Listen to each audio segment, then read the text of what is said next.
The factory manager told the girls to keep their hair tied back, not for their safety, because loose hair could catch in the machine and slow production. The girls, he explained without looking up from his ledger, were replaceable. The machines were not.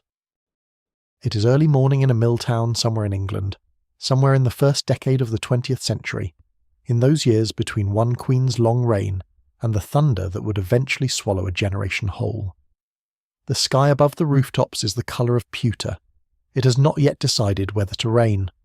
The cobblestones are damp from the night before, and they shine faintly where the gas lamps still burn along the street, their light yellow and tired, not yet extinguished by a lamplighter who has not yet made his round. You can smell the town before you can see it clearly. Coal smoke is the first thing, always. It lives in the walls of the terraced houses. It settles in the curtains of the lodging rooms where the factory girls sleep 2 and 3 to a bed beneath thin wool blankets. Coal smoke and something else beneath it. The particular smell of machines at work, of oil and metal and friction. A smell that does not have a pleasant name, but that every person in this town knows as intimately as they know the smell of bread or river water. The factory sits at the end of the street like a held breath. It is a large building, larger than the church, larger than the public house, larger than the school hall where some of these girls once learned to write their names. Its windows are tall and narrow, and many of them are fixed shut. In summer they will not open. In winter the cold finds its way through the gaps in the frames and moves along the factory floor like something living. The gates open at 5:30. The girls come in from the terrace streets, from the boarding houses, from the cramped rooms above shops.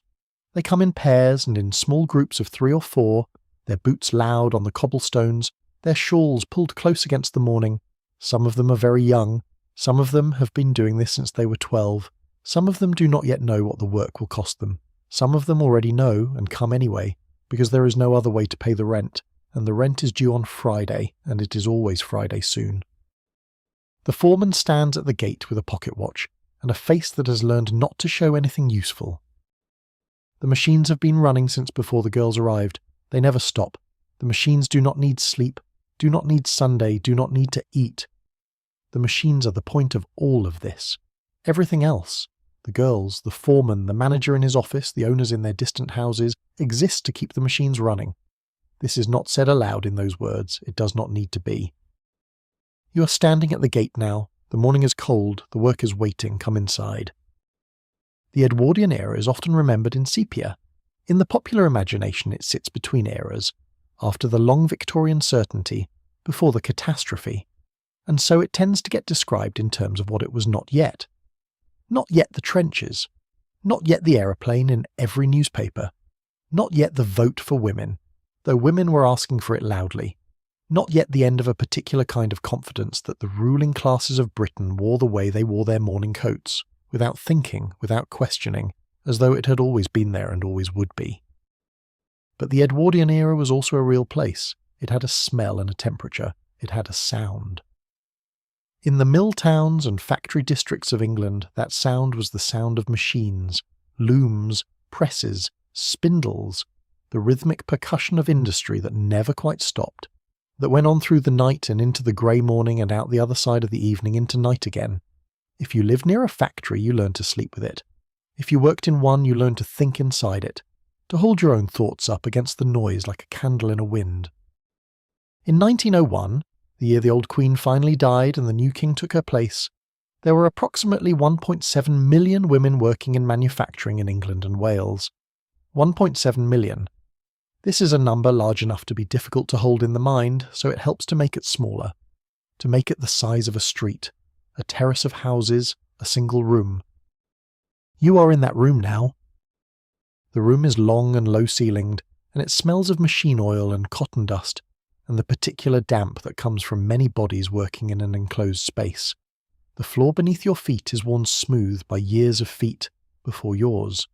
The walls are the colour of old cream, or they were once before the dust and the grease found them. The windows let in light of a specific Edwardian grey, not dark, not bright, the light of a sky that is doing its best and knows it is not quite enough. The machines are arranged in rows. They are larger than you might expect if you have never stood beside one. They are heavier than furniture and louder than conversation, and when they run with a kind of indifference that is almost physical. They do not care who is standing beside them. They do not register whether the person feeding material into them is tired or cold or hungry or 17 years old.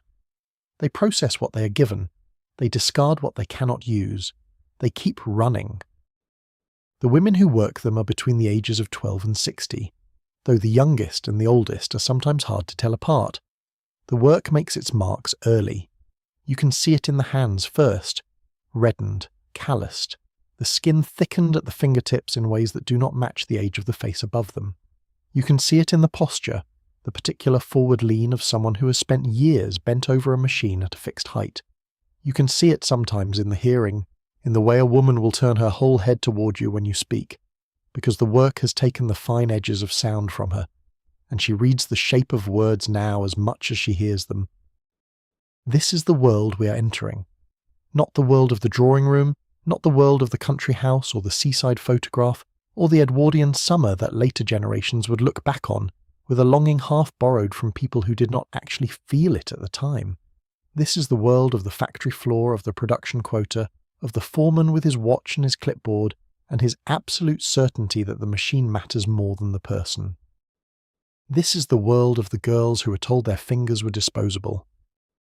Settle in. The machines are already running. The morning shift has already begun. We will be here a while, moving through the hours as they move through them, slowly, carefully, with attention to everything, because in a place like this, inattention has a price. If you're drifting now, let yourself go. Subscribe so the next story is waiting when you return. Sleep well. Their names were ordinary names: Edith, Florence, Nellie, Ada, Maud. Names that had been handed down through families and that meant nothing much except that someone had named them, once, with some small hope attached. Names that would not appear in newspapers unless something went wrong. Names that would not appear in history books at all, in most cases, unless a researcher with a magnifying glass bent over a census record 100 years later and found the column that said occupation and read the word that was written there. Factory girl, match girl, mill hand, pieceworker. The names for what they did were almost as interchangeable as the work itself was meant to make them. They came from the streets immediately surrounding the factories mostly. The geography of Edwardian factory towns was arranged around the logic of the shift. You lived close enough to walk, because there was no money for the omnibus every morning, and because the gates opened early enough that the streets were dark when you left the house, and the walk was better done quickly, in a group if possible, with your collar up against the weather. Some girls lodged together in rooms rented from landlords who understood that factory workers were reliable tenants. They paid weekly, they worked all day, and they were too tired in the evenings to cause much trouble. A girl might come to the factory at 12 or 13, especially before the Education Acts began to have real effect. She came because the family needed the money she could bring in. She came because her father was sick or had left, or was spending his wages at the public house 3 nights a week. She came because the alternatives, domestic service, taking in laundry, the casual work of the market, paid less or demanded more in ways that were harder to bear. The factory at least had regular hours. The factory at least had a wage you could count on. Usually, assuming you had not been docked for lateness or spoiled work or any of the dozen reasons a foreman might find to trim your pay packet. She wore her best dress to the gate on her first day. Within a week, she'd learned to leave her best dress at home. The uniform of the factory girl was practical and worn. A dark skirt, usually, long enough to be decent but hemmed clear of the machinery. A hem too close to the floor could catch a wheel, could pull a girl forward with surprising speed, and no one had the time or inclination to explain this to newcomers with any particular warmth. A blouse washed when there was time, an apron of heavy canvas or coarse linen, because the work made things dirty and cloth cost money. Hair up, always, or covered. The instruction about the hair was one of the first things you learned. Keep it tied, keep it back, keep it out of the machine. Some of the older women tied their hair with a strip of cloth torn from something worn out beyond repair. Some of the younger girls pinned it with pins bought from the penny tray at the draper's and hoped the pins would hold. You developed a particular relationship with your own hair in a factory. It became a thing to be managed, a liability, something that needed to be subdued before the shift began and checked through the day when you had a spare moment, which was rarely. The machines did not distinguish between hair and cotton. They did not distinguish between fingers and thread. They processed what they were given. The girls who had been there longer than a year or two carried this knowledge in their bodies. You could see it in the way they moved around the machines, the careful arc of a hand, the reflexive withdrawal when a piece of material caught, the stillness of the feet even when the hands were moving fast. They had learned the machines the way you learn a difficult landscape, by making mistakes and surviving them and adjusting. Not all of them had survived without cost. A missing finger was not uncommon, a scar along the forearm pale and smooth against the red of the skin, a thumb that bent the wrong way that had been set at home with a splint of wood and a length of bandage and left to heal as best it could. No one filled out forms when a girl was injured. There was no form for that. The foreman would note perhaps that the machine needed checking if the injury had stopped production. He would note perhaps that the girl needed to be more careful.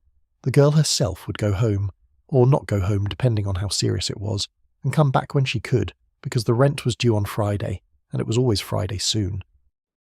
Their names were Edith and Florence and Nellie and Ada and Maud and 100 other ordinary names. They came to the gate every morning in the dark. They went home in the dark. Between the dark and the dark the machines ran, and they stood beside them, feeding material in with hands that had learned to be quick and careful and quiet about the cost of being neither. This is where we begin, not with the factory as an abstraction, not with the economics or the legislation, or the names of the owners who would later appear in newspaper profiles beneath photographs that showed them looking reassuringly prosperous. We begin with the girls at the gate. We begin with the ordinary names. We begin with the sound of boots on cobblestones in the dark before the whistle blows. The gates are opening now. The shift is beginning. Come in with them. Keep your hair tied back. Keep your hands clear of the moving parts. Try not to think too carefully about the fact that the foreman is already looking at his watch. The morning shift lasts 11 hours. The afternoon shift lasts until the work is done. The machines do not check the clock. Only the people do that, and only when they think no one is watching. The factory was also, for the women who worked in it, a school of observation. You learned things there that you would not have learned elsewhere. How materials behaved under different temperatures and tensions, how machines aged and what their aging sounded like, how the quality of raw material varied across seasons and suppliers, and what those variations meant for the work. This knowledge was practical and immediate and constantly tested against the reality of the machine in front of you. It was not theoretical knowledge. It was knowledge that lived in the hands and the ears and the specific calibrations of the body that had been doing this work long enough to know it from within. The factory also taught you something about time, not about time as a philosophical concept, but about time as an experienced quantity, the difference between 11 hours that passed quickly because the work was varied or the company was good, and 11 hours that moved at the pace of something geological, each quarter hour requiring its own act of endurance. You learned to manage time as a practical problem. You learned which tasks could be done in a way that made the time pass differently. You learned to find the small intervals, the moments between one piece of material and the next, the adjustment of the machine before the next run, that contained within them a brief release from the forward pressure of the working hours. These small releases were not rest, but they were a kind of breathing. The shift was 11 hours, and the 11 hours were made of these smaller increments, each one managed individually, each one arrived at and passed through and set behind you, until the total was assembled and the whistle blew, and the day was done. The machine does not know your name. This seems like an obvious thing, barely worth saying, but spend enough time standing beside one, and you begin to understand it in a different way. The machine does not know your name, and it does not know your age, and it does not know that your hands are cold this morning because the lodging house had no coal for the fire last night. It does not know that your back aches from the way you slept, crowded against your sister on the narrow mattress. It does not know that you had nothing but tea for breakfast, or that the tea was weak, or that you drank it standing at the window watching the sky go from black to grey while the rest of the street still slept. The machine knows one thing, whether what you are feeding into it is right or not right, whether the material is coming through at the correct speed, at the correct angle, with the correct tension. If it is, the machine continues. If it is not, the machine jams or tears or produces something that will need to be discarded, and then the foreman comes, and then there are words, and then you carry on. In the textile mills of Lancashire and Yorkshire, the machines that most of the women worked beside were power looms. By the Edwardian period, the power loom was already a generation old. It had been transforming the textile industry since the middle of the previous century, and the women who worked beside them in 1905 were often the granddaughters of women who had watched hand looming become obsolete. The machines were large. They were made of iron and steel and moving parts, and they ran on steam or on electric power in the newer mills, and when they ran, they shook the floor beneath them with a vibration you felt in your teeth. The noise was immense. This is not an easy thing to convey now, in a world where we have grown accustomed to our own varieties of noise. The noise of traffic, the noise of music coming from devices in our pockets, the noise of cities that never quite go silent. The noise of an Edwardian factory floor was different in kind. It was not background noise, it was the only noise. It was so complete that it stopped being something you heard and became something you inhabited. You had to learn to communicate inside it, a particular shorthand of gestures and lip movements and taps on the shoulder. You learned to read the sound itself, whether the machine was running well or about to jam, whether the rhythm had changed, whether something was wrong in a way that required action. The women who had been there longest could hear things in the machines that no foreman could hear. They had been listening for years. They knew the difference between the sound of a machine running at the beginning of a shift, when the parts were cold, and the sound of the same machine 3 hours in, when the oil had spread and the components had settled into their working rhythm. They knew the small hesitation before a belt slipped. They knew the particular pitch of a spindle running too fast. They knew these things the way you know the sounds of a house you have lived in a long time. Not as conscious knowledge, but as something felt, a slight wrongness registered in the body before the mind has named it. This knowledge was not rewarded. This knowledge was simply expected. In the match factories, which were a different kind of terrible, the machines were used in the manufacture of phosphorus matches. The white phosphorus that gave the heads their easy ignition also gave the women who worked with it a constellation of illnesses that contemporary newspapers described with circumspection, and later medical records described precisely. The phosphorus vapour was invisible. It was colourless. It smelled faintly of something that the women who worked there learned to stop noticing because noticing it did not help. It settled in the jaw, in the teeth, in the bone itself. The women in the match factories worked with their faces close to the production surface. They had to do the work at the required speed. The vapour moved upward in the warm air of the factory room and they breathed it. Day after day, week after week, season after season. The management knew what the vapour was. The management had been told repeatedly by doctors and by workers, and eventually by newspapers, what the phosphorus was doing. The management continued to use white phosphorus because it was cheaper and more reliable than the alternatives, and because the women who were being damaged by it did not have the legal standing, the economic power, or in many cases the information to insist otherwise. Phossy jaw, the workers called it. The official name was phosphorus necrosis of the jaw. What it meant in the body of the person experiencing it was that the jawbone died. It rotted from within. It glowed green in the dark. You could see it in a darkened room, this faint phosphorescent glow from beneath the skin of a woman's face, which is one of those medical details that sounds invented, because the truth is worse than anything you would choose to invent. The bone would have to be removed. If it was not removed, the rot would spread. There had already been a strike, famously. In 1888, the match girls of Bryant and May's factory in Bow, East London, had walked out in protest at their conditions. The fines, the docked wages, the phosphorus, the management. Annie Besant had written about them. The newspapers had paid attention, briefly. The strike had won some concessions, but white phosphorus continued to be used in match production in Britain until 1910, when it was finally banned. The ban came not primarily because of the suffering of the women that had been documented for decades, but partly because diamond head matches, which used a safer compound, had proven commercially viable. The suffering of the women was the context. The commercial viability of the alternative was the cause. In the pottery factories of Staffordshire, the dust that the women breathed was fine and white and looked, in the right light, almost pretty. It was the dust from the clay that was shaped into cups and plates and saucers, and from the lead glaze that was applied to them before firing, and from the flint that was used in certain processes, and from the earthenware itself as it was fettled and smoothed. The dust settled on everything. It settled on the women's clothes and on their skin and on the bread they ate at the lunch break if they ate at their workbench, which many did because there was nowhere else to sit. It settled in their lungs. Pneumoconiosis, lead poisoning, silicosis. The medical community of the Edwardian era was well aware of all of these. The industrial diseases of factory workers had been documented, studies had been conducted, reports had been written. The reports sat in offices.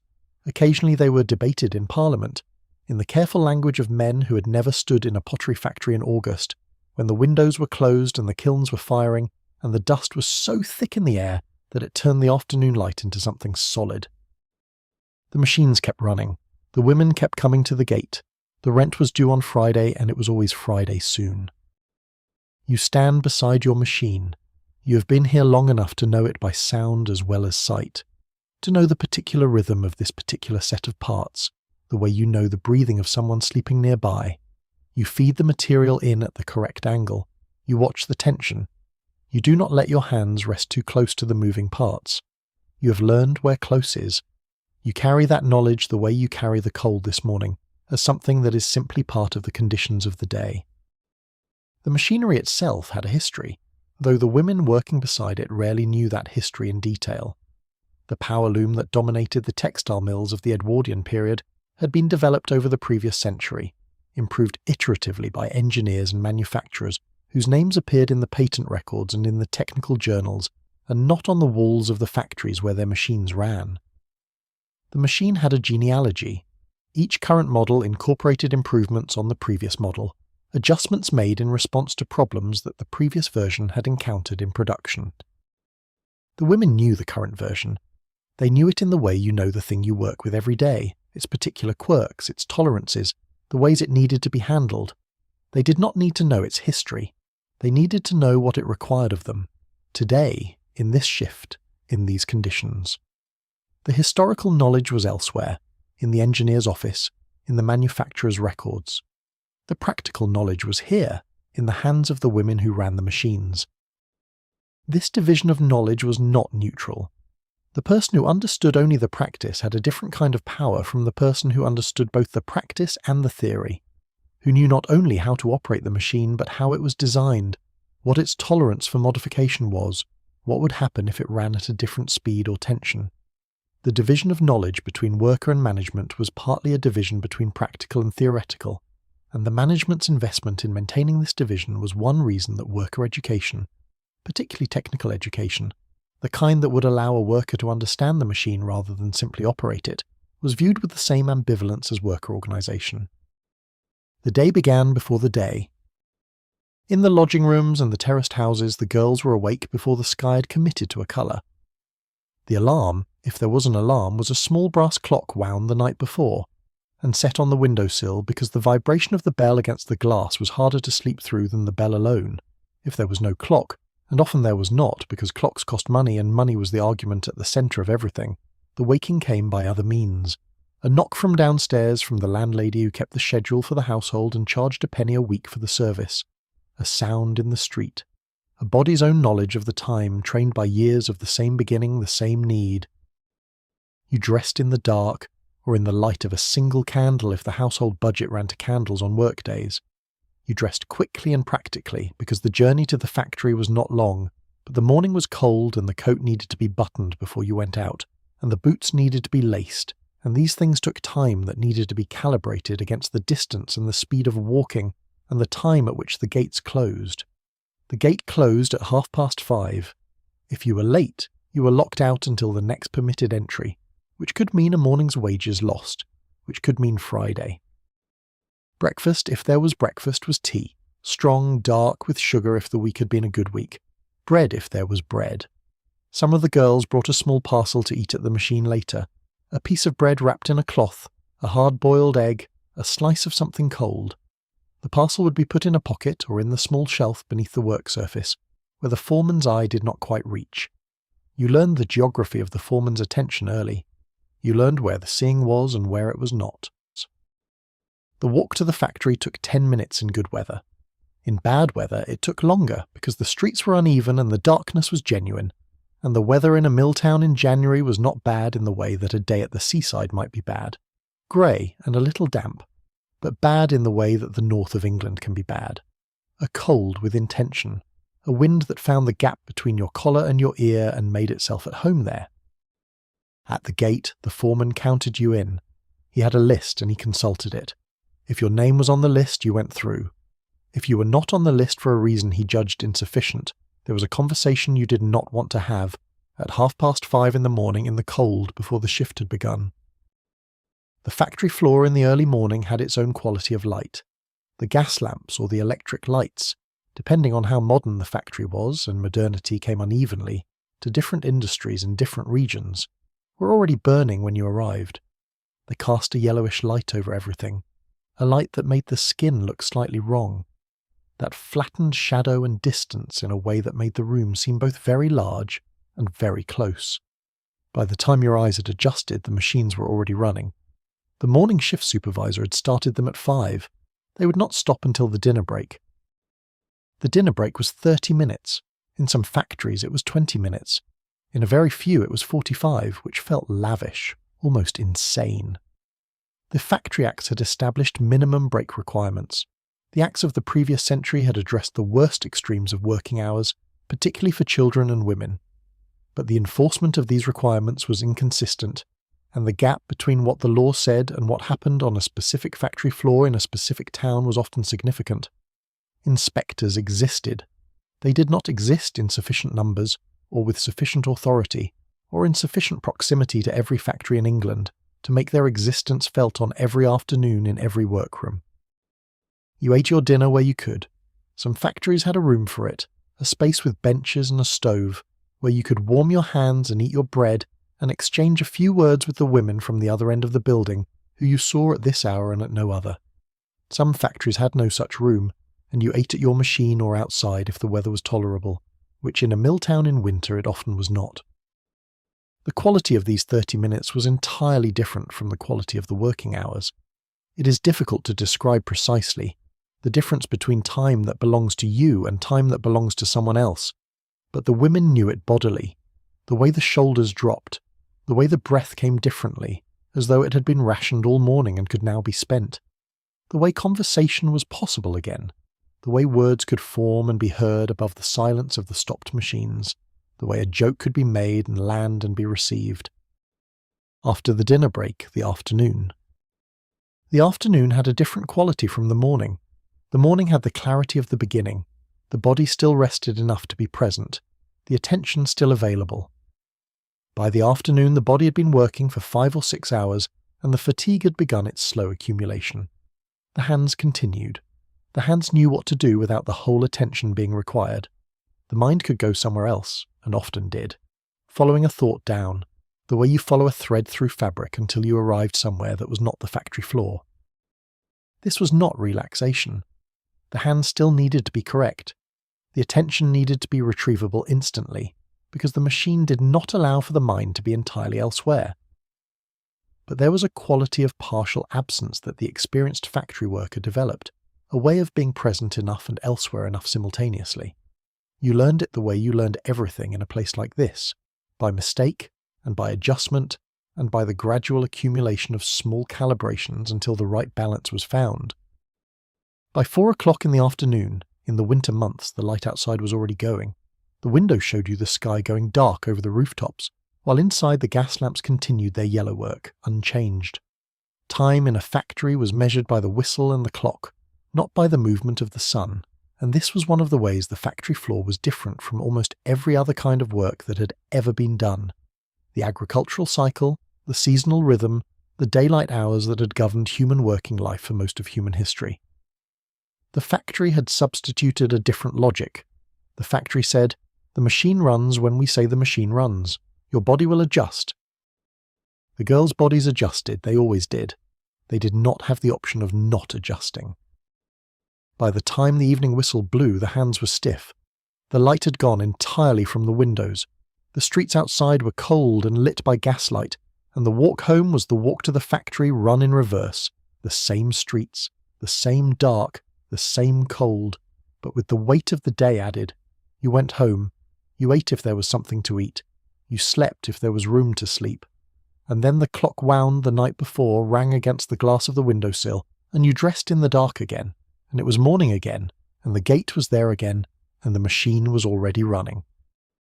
The body clock of the factory worker was a specific thing, calibrated to the shift pattern and not easily recalibrated when the shift pattern changed. Women who moved from day shift to night shift and back again described a period of difficult adjustment, not sleeping well at any time, the body uncertain about its orientation, the fatigue of the inversion showing in the quality of the work and the quality of the intervals between work. The management did not generally consider this adjustment period in its scheduling decisions. The body was expected to adapt. The body adapted, but slowly and at cost. The particular quality of tiredness that accumulated across a working week was different from the tiredness of a single difficult day. By Thursday or Friday, the body carried a weight that Monday's body had not had. Not a specific soreness, not a specific exhaustion that could be pointed to and named, but a general heaviness, a slight slowing, a reduced capacity for the kind of nimble attention that the work required. This accumulation was managed in the same way that all the physical costs of the work were managed, with the practical stoicism of people for whom managing it was not optional. Sleep was the recovery, and sleep was sometimes insufficient. A room shared with two other women was a room in which one person's restlessness became everyone's restlessness, and one person's cough became everyone's interrupted sleep.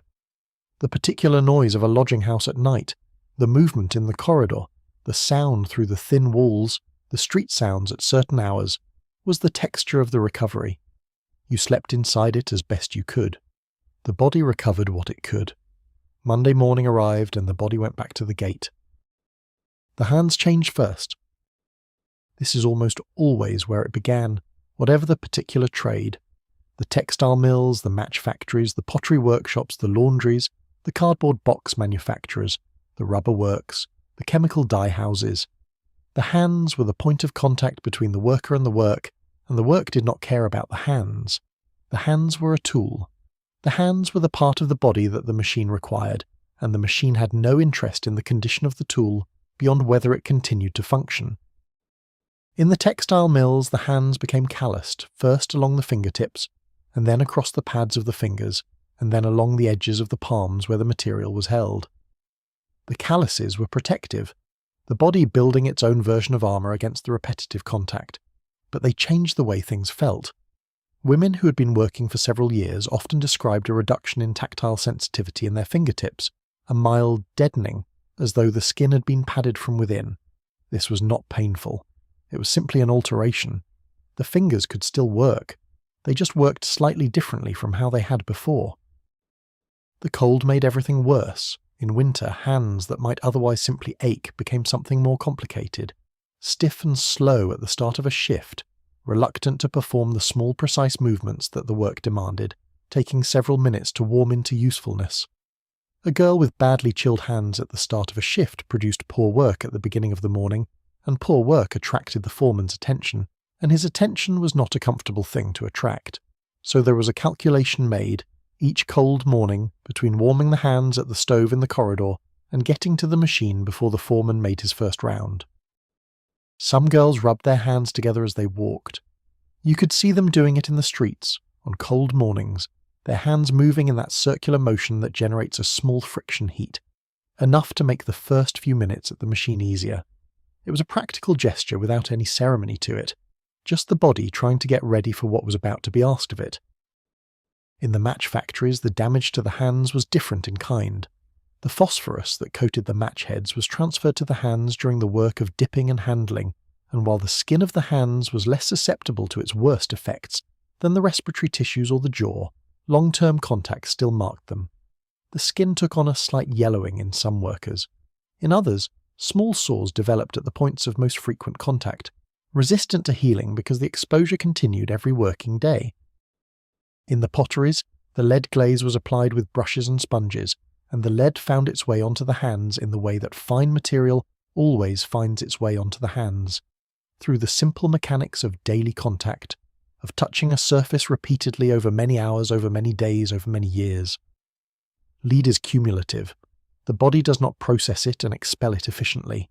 It accumulates in the tissues, in the bones, in the nervous system, building until the load becomes a weight that makes itself known through symptoms, tiredness, headache, a slight tremor in the hands, a dulling at the edges of thought. The doctors who were paying attention to these conditions, and some were genuinely carefully with real moral seriousness, wrote about them in the medical journals of the period. The Factory Acts required certain industries to provide washing facilities. Soap and water could reduce the lead absorbed through the skin, if used consistently and thoroughly before eating. Some factories provided this. Many provided the minimum required, which was a tap in a cold corridor and a bar of coarse soap shared among however many workers needed it. Whether the workers had time to use them properly was a separate question, and in most cases the answer was no, or not reliably, or not in a way that meaningfully reduced the accumulated load. The injury that was perhaps most visible, most immediately legible in terms of the gap between the work and the worker's safety, was the hand amputation. Hands caught in machines did not come out the same hands they had been going in. The textile machines, the looms, the spinning frames, the carding machines, had moving parts that operated with forces well beyond what human flesh could resist. A moment of inattention, a slip of a hand that had been performing the same movement for 10 hours, a piece of material caught in a way that pulled a finger toward the gap. The machinery in the Edwardian factories was not equipped with the safety guards that later legislation would require. Safety guards existed as a concept. They were understood. They were sometimes even installed. But they were not universal, and they were not always maintained, and they were sometimes removed when they slowed the machine's efficiency, because the machine's efficiency was the point. A guard that reduced output by 3% was a guard that the management regarded with the particular hostility reserved for things that cost money without generating any. When a worker was injured, the procedure was informal and often insufficient. There was no employer liability in the modern sense. The legal framework that would eventually create the architecture of workplace compensation was not yet fully built in the Edwardian period. A factory owner who acknowledged that his machine had taken a girl's finger was acknowledging something he was not required by law to acknowledge in a way that cost him anything. So in many cases he did not acknowledge it, or he acknowledged it in language that placed the responsibility elsewhere. The girl's carelessness, the girl's inattention, the girl's failure to follow procedures that had not been properly explained to her in the first place. The girl went home. She had the injury seen to however she could, a doctor if one was affordable, a neighbour with some knowledge and some bandaging if a doctor was not. She healed or she did not heal completely, and then she returned to work because the rent was due on Friday, and the wage was docked for the days she had been absent, and it was always Friday soon. The hands changed, the body changed. The body became a record of the work it had done, whether or not anyone was reading it. You look at your own hands now in the lamplight of the factory floor during the brief interval when the machine has paused for adjustment, and you have a moment that belongs, almost, to you. The skin across your knuckles is slightly rough from the material. There is a small mark on the side of your right forefinger that was not there a year ago. You do not think about these things very much, in the same way you do not think very much about the noise, because thinking about them does not change them, and there is work to do, and the machine is starting again. The adjustment is done, the belt is back in place, the rhythm resumes. The relationship between a worker and the specific machine she'd been assigned was not simply a functional relationship. Over years, it became something closer to a working partnership, not in any sentimental sense, not in a way that attributed anything to the machine that machines do not have, but in the practical sense that the two had been calibrated to each other. The machine's specific quirks had been incorporated into the worker's way of working. The worker's specific habits had adapted to the machine's specific requirements. They were a system, and the system worked better than it would have if either component had been different. This was why moving a worker to a different machine was sometimes a significant disruption. The new machine had its own quirks, its own specific tensions and rhythms, and the worker's body had to recalibrate to them. This took time. During the recalibration, the output was lower and the risk of mistake was higher, because the automatic accuracy that years of practice had built was specific to the previous machine, and the new machine required conscious attention in areas where the old machine had been managed by reflex. The management, when it understood this, tried to maintain workers at specific machines. When it did not understand this, or when production requirements overrode the understanding, it moved workers between machines and accepted the transitional reduction in output as the cost of the reassignment. The workers understood it viscerally, as the experience of having their embodied knowledge suddenly made irrelevant, which was a specific kind of disorientation that the ledger could not account for. In New York City on the 25th of March, 1911, a fire broke out on the upper floors of the Ash Building in Greenwich Village. The building housed the Triangle Shirtwaist Factory, where 500 workers, mostly young immigrant women, mostly from Italy and Eastern Europe, many of them teenagers, had been working a Saturday shift. The fire spread through the factory floor with a speed that no one was fully prepared for, moving through the cut fabric scraps and the tissue paper patterns, and the thin cotton of the shirtwaists themselves, as though these materials had been waiting for exactly this. The women went to the exits. Some of the exits were locked. The doors that led to the stairwells had been locked by the management, who locked them during working hours to prevent workers from taking unauthorized breaks, to prevent petty theft, to maintain control of when workers could and could not leave the building. This was not unusual. This was not a policy specific to the Triangle Shirtwaist Factory. This was standard practice in many garment factories of the period, on both sides of the Atlantic, a physical expression of the management's understanding of its workers, as resources to be managed, movement to be controlled, efficiency to be maintained at the cost of whatever other considerations might present themselves. 146 people died. Most of them were women, many of them were young.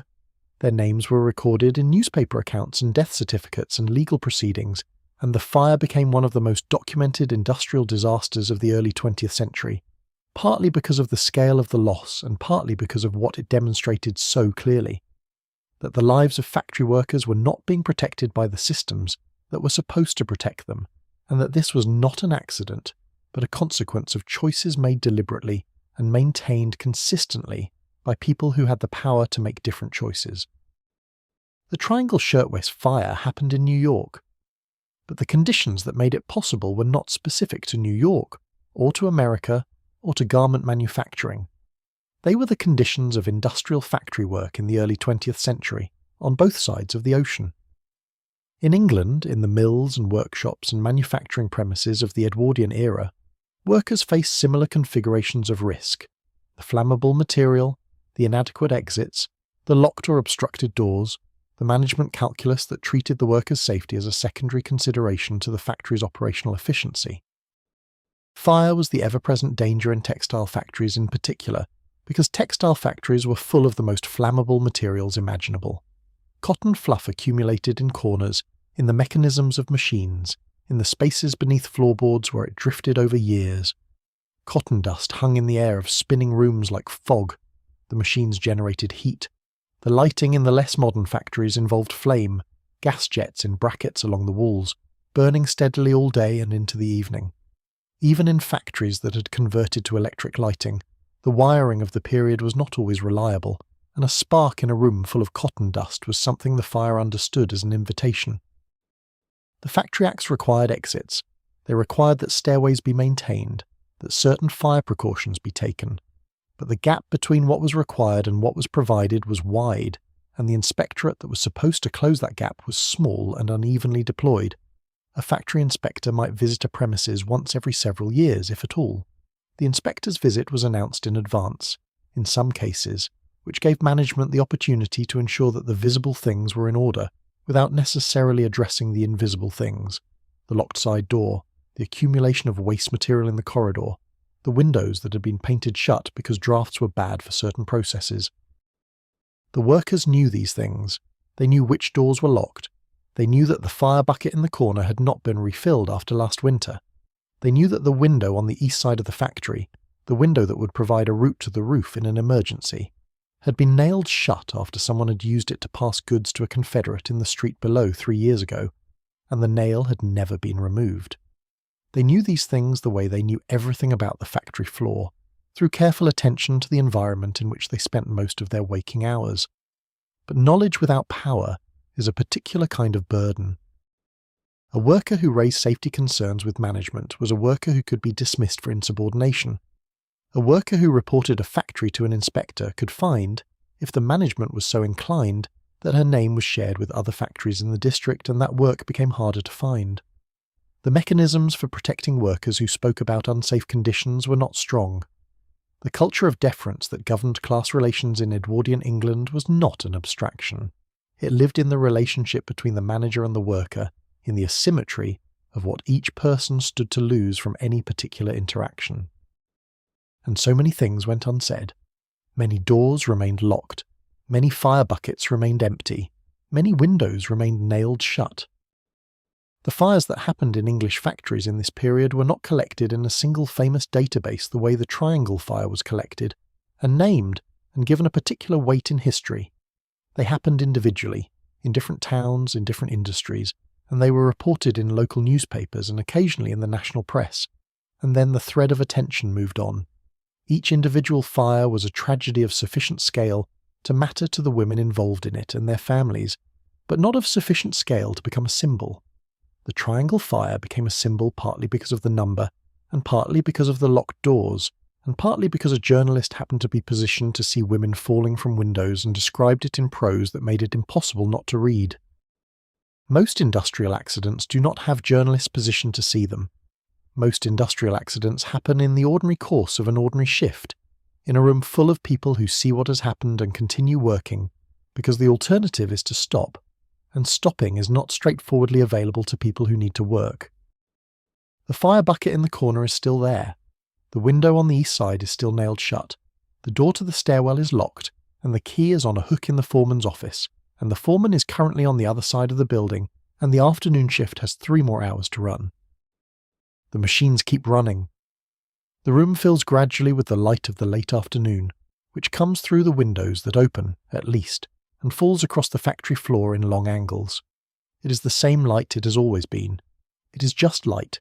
It does not know what might happen, or what has happened in other factories in other towns where the light fell in the same way. Light is indifferent to almost everything. That is not its failing. It is simply the nature of light. The specific danger of fire in textile factories was not merely the flammability of the raw materials, though that was significant. It was also the configuration of the space, the accumulated years of practice that had optimized the floor layout for production efficiency rather than for emergency egress. Machines were positioned to minimize the distance material needed to travel between operations. Storage was arranged to keep necessary materials close to the points of use. These arrangements made the production efficient and made the factory floor in the event of fire a landscape designed for the rapid spread of flame. The workers knew the floor's geography in the dark the way they knew it in the light, from years of navigating it without always looking at it, the body having mapped the distances and the obstacles. But fire changes the familiar in ways that the body's map does not account for. Smoke is disorienting, heat is disorienting. The familiar path to a door becomes unfamiliar when the air is full of smoke, and the light source you rely on is on fire. The training for this situation was essentially non-existent in most Edwardian factories. The concept of fire drills, of regularly practicing the evacuation of a building so that the evacuation in an emergency would be faster and more effective, existed in other contexts but had not been widely adopted in factory settings. The assumption was that workers would find their way out if they needed to. The assumption did not account adequately for the specific conditions of a factory fire in a building full of people who had never rehearsed this particular emergency. The pay packet was a small paper envelope. It arrived on Friday, at the end of the shift or just before, depending on the factory. In some places you collected it from a window in the office wall, a small transaction, your name called, or read from a list, your hand extended, the envelope placed in your palm. In others it was left at your workstation, tucked under the edge of the machine, discovered when you reached for your shawl at the end of the day. The envelope was light. Coins, usually for workers at the lower end of the scale. Pennies and half-pennies and the occasional silver shilling, the total adding up to something that was simultaneously a week's work and not enough for a week's living. Some weeks it was more. Some weeks, after the deductions, it was less. The deductions were the dark arithmetic of factory work. They were applied by the management according to rules that were the management's rules, expressed in documents that the workers often had not read and sometimes could not read, enforced in practice by the foreman who had the ledger and the authority and the final word on what the number meant. A deduction for lateness, a deduction for spoiled work, a deduction for material that was damaged during production, regardless of whether the damage was the worker's fault or the machine's age or a flaw in the raw material itself. a deduction in some factories for the use of the locker, for the cleaning of the workstation, for a fine that was applied by the management's discretion and recorded in the ledger without any mechanism for the worker to dispute it. The Factory Acts had made some attempt to regulate these deductions. Later legislation, particularly the Truck Acts, would address payment practices more directly. But in the Edwardian period, the enforcement was incomplete, and the gap between the legal minimum and the actual practice in a given factory could be wide enough to matter significantly to a woman living on the margin of what was sufficient. What did sufficient mean in a mill town in 1905? It meant a bed in a shared room in a lodging house, 2 shillings and 6pence a week, perhaps 3 if the room was slightly less crowded than the alternative. It meant food of a specific kind: bread, potatoes, occasional lard, tea that was cheaper than the tea a household in a different street drank because it had been blended further down the scale of quality. It meant coal for the fire in winter, not as much as you would want but enough to make the room livable. It meant the minimal maintenance of the working body. Soap, which was not cheap, though coarse soap was cheaper than better soap. A candle now and then. The repair of boots, which was a recurring and significant expense, because boots were the infrastructure of a working life in a way that was literally true. Any surplus above sufficient was spent on what the historian tends to call small luxuries, and the women themselves would simply have called things that made it bearable. A ribbon for the hair, bought at the market for a penny, a halfpenny weekly newspaper, a music hall ticket once a month if the week had been good, shared with a friend so the cost was split. A bag of broken biscuits from the baker's at the end of the Saturday, cheaper than whole ones, sold in the last hour before closing to clear the counter. These things were not frivolous. They were necessary in a different register than bread and coal were necessary. Necessary to the self, to the part of the self that was not simply a working body, that needed something to look at beyond the factory floor and the ceiling of the lodging room. The wages of factory women were consistently lower than the wages of men doing comparable work. This was not a secret. It was not a custom that had grown up accidentally or without intention. The justification offered was that women were secondary wage earners, that they were working in addition to a family income anchored by a male breadwinner, that their wages were supplementary rather than primary. This justification was known, even at the time by the people applying it, to be inaccurate in a significant proportion of cases. A widow supporting children on factory wages was not a supplementary earner. A daughter whose father was ill or absent and whose wage was the household's main resource was not a supplementary earner. The justification did not need to be accurate in order to be applied. The lower wage was maintained because it was lower, and because lower wages meant more profit, and because the system that determined wages was operated by the people who benefited from lower wages. Some of the women managed, some of them were genuinely skilled, and skilled workers at certain trades could earn more than the basic rate, and within the structure of the factory floor a woman who was consistently producing more than quota was a woman who had some leverage, some ability to negotiate, some small piece of ground on which to stand. Not much. Enough sometimes to make a difference at the end of Friday when the envelope arrived. The women who were most vulnerable were the youngest, the most recently arrived, the ones who had not yet learned the geography of the foreman's attention, or the logic of the deductions, or the fact that the woman at the end of the row who had been there for 8 years knew something important about the way the machine ran on Tuesday afternoons, and that this knowledge was worth asking for. They learned. They always learned, eventually. The factory was an education of a particular kind, slow and physical and not listed in any curriculum. You learned what the machine could do to you, and what it could not do if you were careful, and what careful meant in practice versus what it meant in the foreman's telling. You learned the difference between the two versions, and you held both in your mind simultaneously, and you navigated the space between them every day, for the duration of the shift, for the number of years you worked there for as long as the body held. The envelope is light in your hand. You open it. You count. The number is the number it is. You fold the envelope and put it in your pocket and button your coat and go out into the Friday evening, where the street is already dark and the shops are lit and the market is calling its last prices of the week into the cold air. Friday. Always Friday. Always the beginning again. The pay packet was also a social document in its way. What you earned told the foreman something about your productivity, and what you spent told the market stall holders something about your circumstances, and what you saved if you saved anything, which was not always possible, told you something about your own position relative to the threshold below which the week stopped working. Some women kept a small notebook, not a diary in the literary sense, but a practical record. What came in, what went out, what was owed by the end of the week. These notebooks, when they have survived, are remarkable documents. Columns of small sums, the arithmetic of a working life on the margin, every penny accounted for because every penny had to account for itself. They show the calculations of women managing resources with a precision that no formal training had given them, but that the necessity of the situation had developed in them to a high degree. The woman who could tell you, at any moment in the week, exactly how much she had and what it needed to cover was performing a kind of financial management that required continuous attention and considerable skill.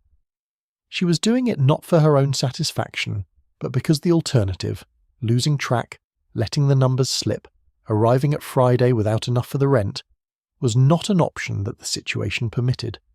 Necessity is a rigorous teacher. It does not allow for approximation. In the summer of 1888, a woman named Annie Besant visited the Bryant and May match factory in Bow, in the east of London, and wrote about what she found. She was a journalist and a social activist, a woman of considerable energy and considerable intelligence, and she was not someone who required much encouragement to describe a situation she believed was wrong in language that made it difficult to read without being moved. The article she published in her newspaper, The Link, was called White Slavery in London, and the title was not chosen for understatement. She wrote about the wages. She wrote about the fines, the deductions for talking, for dropping matches, for going to the bathroom at an unauthorized time. She wrote about the phosphorus. She wrote about the jaw. The management of Bryant and May was not pleased. The management asked its workers to sign a document stating that they were happy with their conditions. According to the accounts that came out later, at least one worker was dismissed for refusing to sign. What happened next was something the management had not expected, or had not adequately guarded against, because to adequately guard against it would have required them to take seriously the inner lives of the women they employed, and this was not something the management of Bryant and May had been in the habit of doing. The workers walked out. Approximately 1,400 women and girls left the factory and organised themselves in a manner that impressed journalists and labour advocates who came to observe them. They were articulate, they were disciplined. They had a clear list of grievances which they were capable of expressing calmly to anyone who asked, and to several people who did not. The newspapers, for the most part, treated them with surprise. The surprise of people who had not expected working-class factory women to be capable of organised resistance, and who expressed this surprise in the coverage in a way that reveals more about the attitudes of the coverage than about the quality of the action. Annie Besant had provided a spark, but the fire had already been there. The women knew their own conditions. They did not need a journalist to explain to them that the deductions were excessive or that the phosphorus was making their colleagues ill. They knew these things from the inside of the experience. What they had lacked was not information but a particular convergence of circumstances. Attention from outside, a sense that someone with access to a platform had noticed and was willing to say so, the presence of someone willing to help them organise what they already wanted to do. The strike lasted 3 weeks. It won concessions. The system of fines that had been most hated was abolished. The workers were rehired. A match girls' union was formed, the Union of Women Match Workers, affiliated with the Trades Union Congress. And this was significant not only for the workers at Bryant and May, but for the wider question of whether women factory workers could organise, which was a question that many men in the labour movement had answered with a confident negative, on the grounds that women workers were temporary or docile, or too scattered and varied in their circumstances to build solidarity. The match girls answered that question in the summer of 1888, and the answer they gave was a practical one, demonstrated in action rather than argued in theory. The broader labour movement had complicated feelings about women workers. The trade unions of the Edwardian period were largely male institutions, built around male-dominated trades, the skilled craftsmen, the miners, the engineers, and they harboured in many cases attitudes toward women's work that ranged from indifference to active hostility. Some male trade unionists opposed the inclusion of women in their unions on the grounds that women undercut male wages, which was true in the sense that women were paid less, and that this created downward pressure on the rate, but which missed the causal structure, which was that women were paid less because they were women, and that the solution was to pay women the same rather than to exclude women from the work. The women's trade union movement, which grew through this period, worked with this complicated inheritance. The Women's Trade Union League, founded in 1874, continued its patient work of organising women workers in the industries and trades where men's unions would not reach. Mary MacArthur, who became secretary of the League in 1903, was a remarkable organiser, methodical, determined, willing to work at the level of the individual factory and the individual grievance rather than waiting for some broader systemic change that might never arrive. She organised laundry workers and chain makers and box makers and tin workers. She organised women in the Black Country who were making chains by hand in backyard workshops, earning wages so low that a parliamentary inquiry described their situation with language carefully calibrated to convey concern without quite demanding action.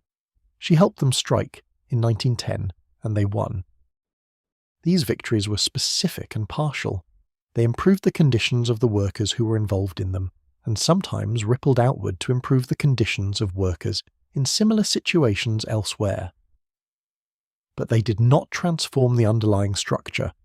The underlying structure, the wages, the deductions, the safety conditions, the locked doors, the discretion of the foreman, remained.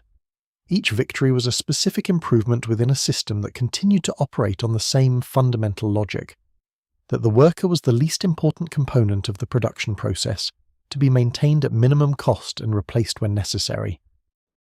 Still, the walking out mattered. The women who walked out of Bryant and May in 1888 mattered, and not only for themselves. They mattered as a demonstration that this thing could be done, that factory women were capable of it, that the question of what could and could not be done was not settled by the confidence with which the management stated its assumptions. The machines are quiet just now. The shift has ended. The factory floor is almost empty, the machines standing still in the low light, their belts slack, their parts at rest. In the quieter moment you can hear things that the running machines cover, the building settling, a sound from the street outside, the particular quality of silence in a large room full of machinery that is not running. Tomorrow the machines will run again, the girls will come back through the gate, the foreman will consult his list, the deductions will accumulate in the ledger. But in the summer of 1888, for 3 weeks, the machines stood still like this, and 1,400 women stood in the streets outside, and the management learned something it had not expected to learn. The Matchgirls' strike was also a story about what it took for change to happen, and the story had a particular shape that recurred in labour history. The conditions had been bad for a long time before anyone outside the workers themselves paid attention. The workers had known what the conditions were doing to them. The management had known, and the information had circulated in the lower registers of society without making its way into the register where it would require a response. What the Besant article did was not discover the conditions. It made them visible in a different register. The conditions became news, which made them a political problem rather than simply a social fact, which made them something that had to be responded to rather than simply acknowledged. The difference between a social fact and a political problem is essentially the difference between something that exists and something that someone is held responsible for. The Matchgirls' conditions had always existed. The article made someone responsible. This mechanism, documentation, visibility, accountability, was the mechanism through which most of the factory reforms of the Edwardian period moved. Not usually as dramatically as the Matchgirls' strike, but through the same basic logic. Conditions that were known by the people experiencing them, made visible to people with the political power to respond, made into a demand that could be met through legislation or management change or collective bargaining. If you're drifting now, let yourself go. Subscribe so the next story is waiting when you return. Sleep well. The lodging house was a particular kind of institution. It sat between the family home you had left and the family home you had not yet made, in the liminal geography of a working life that had not quite arrived at whatever it was moving toward. In the mill towns of the north of England, and in the manufacturing districts of Birmingham and the Black Country, and the potteries of Staffordshire, the lodging house was as much a part of the landscape of factory girlhood as the factory itself. They varied considerably. At one end of the scale, the better end, the end that required a slightly more reliable wage, was the house run by a respectable widow, or a careful married woman who kept things clean and served an evening meal and allowed no male visitors above the ground floor and maintained a curfew that was understood to be the price of the respectability she was selling along with the bed. These places were orderly and slightly austere and not unkind, and the women who lived in them valued the order and the cleanliness and the predictability of the meal at 6 even when they were too tired to taste it. At the other end of the scale were the common lodging houses, which took anyone and charged accordingly, and in which the word lodging was doing considerable work to cover the reality of what was being provided. A room with several beds in it. Beds occupied in shifts, sometimes by workers whose hours ran opposite to each other, so that the mattress was still warm from the previous occupant. Blankets of indeterminate history. Air that was the compressed residue of too many bodies in too small a space across too many seasons. Most factory women were somewhere in the middle, in a room with 2 or 3 other women, in a house with several such rooms, managed by someone who had decided that this was how she would make the rent on a house, too large for her alone after her husband died or left or was no longer able to work. A fire in the main room, downstairs. Shared cooking facilities that were used in the practical way of people who did not have many opinions about cooking, because the time and resources required for opinions were not available to them. You came home to this room. In winter it was cold when you arrived, because no one had been there to tend the fire during the day, and the fire took time to warm the space, and by the time it was warm it was nearly time to sleep. You sat near it if there was a chair available, which depended on how many women were in the room and whether they had arrived before you. You took your boots off, which was the first relief of the day. The removal of boots, the particular physical relaxation of feet released from the constriction of the working day's footwear. The feet felt strange for a moment, lighter than they should be, unfamiliar. There was talk sometimes in the evenings, the kind of talk that happens among people who share a confined space and a similar experience. Conversation that moved between the immediate, what had happened at work, what the foreman had said, whether the machine on the left side of the hall was still throwing threads, whether the new girl was going to last, and the longer perspective, what someone's sister in Leeds had written, whether the factory 2 streets over was paying better, what the plans were for Sunday, what had been in the newspaper that someone had brought home in the pocket of their coat. The newspapers were a significant presence in the lives of women who worked in Edwardian factories. They were shared and passed around in the lodging rooms and read in fragments, a paragraph here, a story there, in the way that people read when they are tired and the light is not quite adequate. The popular press of the Edwardian period was not squeamish about the conditions of working women when it suited it, and there were journalists who wrote about factory conditions and labour disputes, and the particular situation of women workers with genuine interest and some skill. Reading these accounts created a strange double vision, the recognition of your own situation in print, made slightly abstract by the newspaper's framing, which had the effect of making something you knew from the inside suddenly visible from the outside. Sunday was the day that was different. Not completely different. The body that had been working 6 days wanted rest in a way that Sunday provided only partially, and the domestic tasks that could not be done during the week accumulated toward the weekend. The washing, the mending, the small repairs to clothing that kept it serviceable for another few days. But Sunday was different in the light it had, in the quality of the morning without the gate to walk toward, in the possibility of a later beginning, however relative. Some women went to church. The churches in factory towns were often full on Sunday mornings of workers who dressed carefully for the occasion, who wore the best of what they had, who sat in the pews with a posture that was different from the posture of the factory floor, more upright, more deliberate. The church provided something the factory floor did not, a physical space in which they were not workers first, in which the formal grammar of the service treated them as something other than productive units. Some women walked. The parks in factory towns were not always large or beautiful, but they existed, and on Sunday mornings they were used by people who needed to be somewhere that was not indoors, not the lodging house, not the factory, somewhere that had grass and perhaps a path along a river or a canal. The canal paths of the industrial north were not romantic in the way that literary accounts of English countryside made countryside seem, but they were there, and they had water in them, and on a clear Sunday morning the water reflected the sky, and the sky on a clear Sunday morning in the north of England, when the factories were not running and the coal smoke was less, could be remarkable. The evenings of the week were shorter. Monday to Friday the work took most of what there was, but even on those evenings, Even in the 40 minutes between eating and sleeping, there was something. The talk by the fire, the newspaper, a letter written or received, a song sometimes in a house where someone had a good voice and didn't feel too tired, the sound of it going up through the thin walls and the floors and settling over the building, like something that had no practical use and was therefore in its uselessness entirely necessary. You fold your work apron, you hang it on the hook behind the door where it will be waiting for you tomorrow morning. You sit by the fire for a few minutes, just long enough for the heat to get into your hands, to undo some of the stiffness, to make the fingers feel like your fingers again rather than the tools they spend most of their time being. The fire crackles. The room is the temperature of the fire, which is the temperature of company.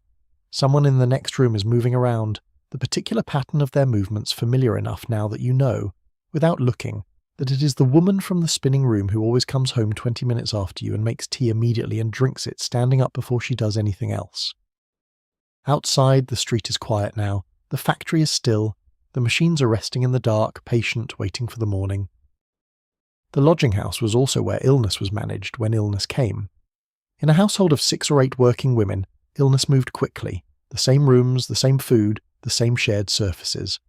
A cough in one room became a cough in 2 rooms, and the particular respiratory illnesses of the cold, damp months of a Milltown winter could progress through a lodging house with the efficient thoroughness of something that knows exactly where its opportunities are.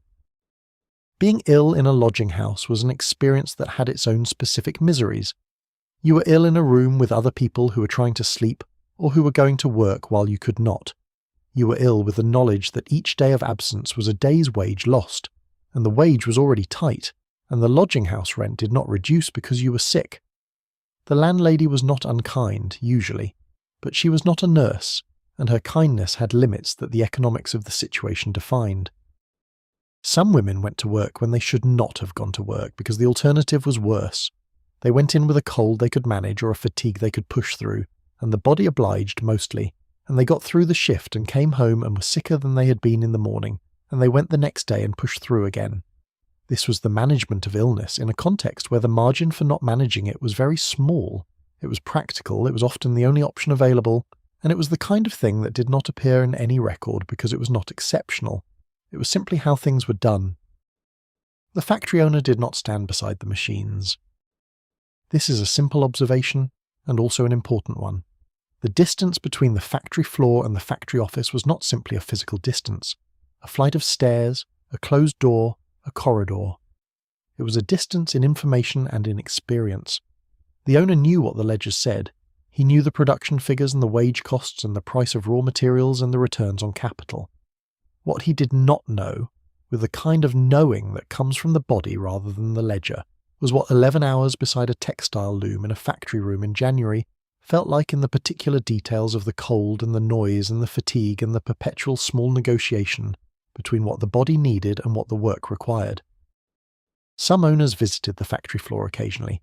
They came with the factory superintendent or the foreman, a small procession of authority moving through the working space, observed by workers who knew how to continue working while also being alert to the presence, adjusting their demeanour to whatever the occasion seemed to require. The visit was brief and formal, and did not really create the kind of knowledge that proximity to work creates. After the visit, the owner went back upstairs or went home, and the floor continued. The management logic of the Edwardian factory had a particular shape. It was not, in most cases, a logic of deliberate cruelty. It was a logic of abstraction, of the management of resources, of which labour was one, by principles that operated at the level of the ledger rather than the level of the individual. If a machine produced 10% more output with a different configuration of the worker's hours, the machine should be reconfigured. If the labour cost could be reduced by 15% by employing women at female rates rather than men at male rates, the labour should be female. If a safety measure cost money and was not legally required, the calculation that determined whether to implement it was a calculation about cost, not about the people who would be protected by it. This logic was not unique to factories, or to the Edwardian period, or to England. It was the logic of industrial capitalism at a particular stage of development, before the political and legislative frameworks that would eventually constrain it were fully built. The people who operated within this logic were not, in most cases, monsters. They were people who had learned to think about their business in a particular way, who lived in a society that did not require them to account for the human cost of their production methods in any formal sense, who had access to a set of justifications: the naturalness of the market, the improvement from country to factory life, the comparative conditions in other countries that made the logic feel reasonable rather than monstrous. Some of them were genuinely good employers by the standards of the period. They invested in better facilities, they paid above the minimum wage, they maintained their machinery, they ensured that exits were clear. Being a good employer by the standards of the period still meant operating within a system that extracted enormous human cost from the people who worked for you, but it meant operating at the less brutal end of a wide range. Others were not good employers even by the standards of the period. The deductions that the workers at Bryant and May described, the fines for talking, the money taken from the wage for the oil used in the machines, were known at the time to be excessive, not just by labour advocates, but by other factory managers who found them counterproductive. There were management voices in the Edwardian period who argued that better conditions produce better workers, that the cost of basic safety measures was less than the cost of the accidents they prevented, that workers who were treated as something other than replaceable parts were more reliable and more productive than workers who had no reason to care whether the factory succeeded. These voices were a minority. They were heard more loudly after the legislative pressure began to make change mandatory, but in the voluntary phase, in the period when management could choose, most management chose not to choose more than was required. The Factory Acts moved in layers. The first significant acts had come in the early 19th century, addressing the most extreme exploitation of children. Later acts extended protection to women, later still to adult men in certain industries. The process was slow and contested, and each extension required political battles in Parliament that consumed years and were won by coalitions of different interests. The genuine moral concern of some reformers, the organisational pressure of the labour movement, the self-interest of some industrialists who wanted their competitors brought up to the same standard they had voluntarily adopted. The inspectors who enforced the Act were, individually, often dedicated. H.M. Factory Inspectorate grew through this period, and the women inspectors who were appointed from 1893 onward brought a particular quality of attention to the industries where women worked, which the male inspectors had sometimes inadequately addressed. Lady Amelia Dilke and Adelaide Anderson, among others, created detailed records of conditions in women's trades that read now as indispensable documents of what these working lives actually contained. But the inspectorate was always undersized relative to the number of factories it was supposed to inspect. A single inspector responsible for hundreds of premises across a district could visit any given factory, perhaps once every 2 or 3 years. Between visits, the factory operated as it operated, and the only check on its operation was the workers' willingness and capacity to report problems, which was constrained by the same asymmetry of power that constrained everything else. The owner looks out of the office window, if he is in the office today, at the rooftops of the town. The smoke from the factory chimney goes straight up in the still air, a grey column against a grey sky. Below him, behind the closed door and the flight of stairs, the floor is running, the machines are running, the women are standing beside them, feeding material in at the correct angle with hands that have learned the work so thoroughly that the learning is no longer in the mind but in the body itself. He does not think about the hands very often. He thinks about the ledger. The ledger is the shape of the world as he understands it, and the ledger is, at the moment, relatively satisfactory. Production is meeting targets. The wage bill is within projections. The price of cotton has moved in an unhelpful direction, but only slightly. He makes a note in the margin. He turns the page. Downstairs, the afternoon shift continues. The light through the windows is changing as the day moves west. The noise is the same noise it has been all day. The machines do not record the passing of the hours, only the people do that. The factory management's relationship to its workers was also shaped by the particular kind of knowledge each party had that the other did not. The management knew the ledger, the production figures, the wage costs, the profit margins, the comparison with competitors. The workers knew the floor of the actual state of the machines, the real nature of the working conditions, the way the production figures translated into physical effort at specific workstations. This asymmetry of knowledge meant that the management could make decisions with a confident ignorance of certain costs that the workers could not ignore. because those costs were paid in their own bodies. A manager who decided to increase production targets by 10% knew, from the ledger, that this would increase revenue by approximately 10%, minus the additional wear on the machines and the small increase in raw material consumption. What the ledger did not show was that meeting the higher target would require the women at the machines to move faster, to skip the small movements that protected their hands from the mechanism, to eat their dinner more quickly. These costs were real, they were just not in the ledger. The workers' knowledge of these costs was one reason why the management of information was so significant a part of factory floor politics. A management that could prevent its workers from knowing exactly what the production requirements were in other factories, or what the legal minimums were, or what the union was offering elsewhere, was a management that maintained a knowledge advantage. The workers' informal networks, the sharing of information between women at adjacent machines, the letter from the sister in the next town about what conditions were like there, were attempts to reduce this advantage. The women who marched for the vote in the Edwardian years were not all the same kind of women. This is important to understand, and it is something that the popular memory of the suffragette movement sometimes flattens, reducing it to a single image, a particular kind of woman, usually shown in a particular kind of dress, usually in a particular kind of street. The movement was broader and more complicated than the image, and the factory women of the North were part of that breadth. The Women's Social and Political Union, founded by Emmeline Pankhurst in Manchester in 1903, drew its membership from across the social spectrum, though it had a particular concentration in the educated middle class.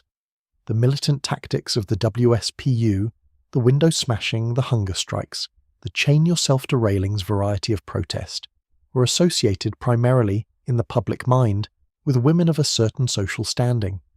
A factory girl who smashed a window risked something different from a woman with social capital to buffer her against the consequences. But there was also the suffragist movement, the constitutional campaign for the vote that preceded the WSPU and continued alongside it, and within this movement factory women were significantly present.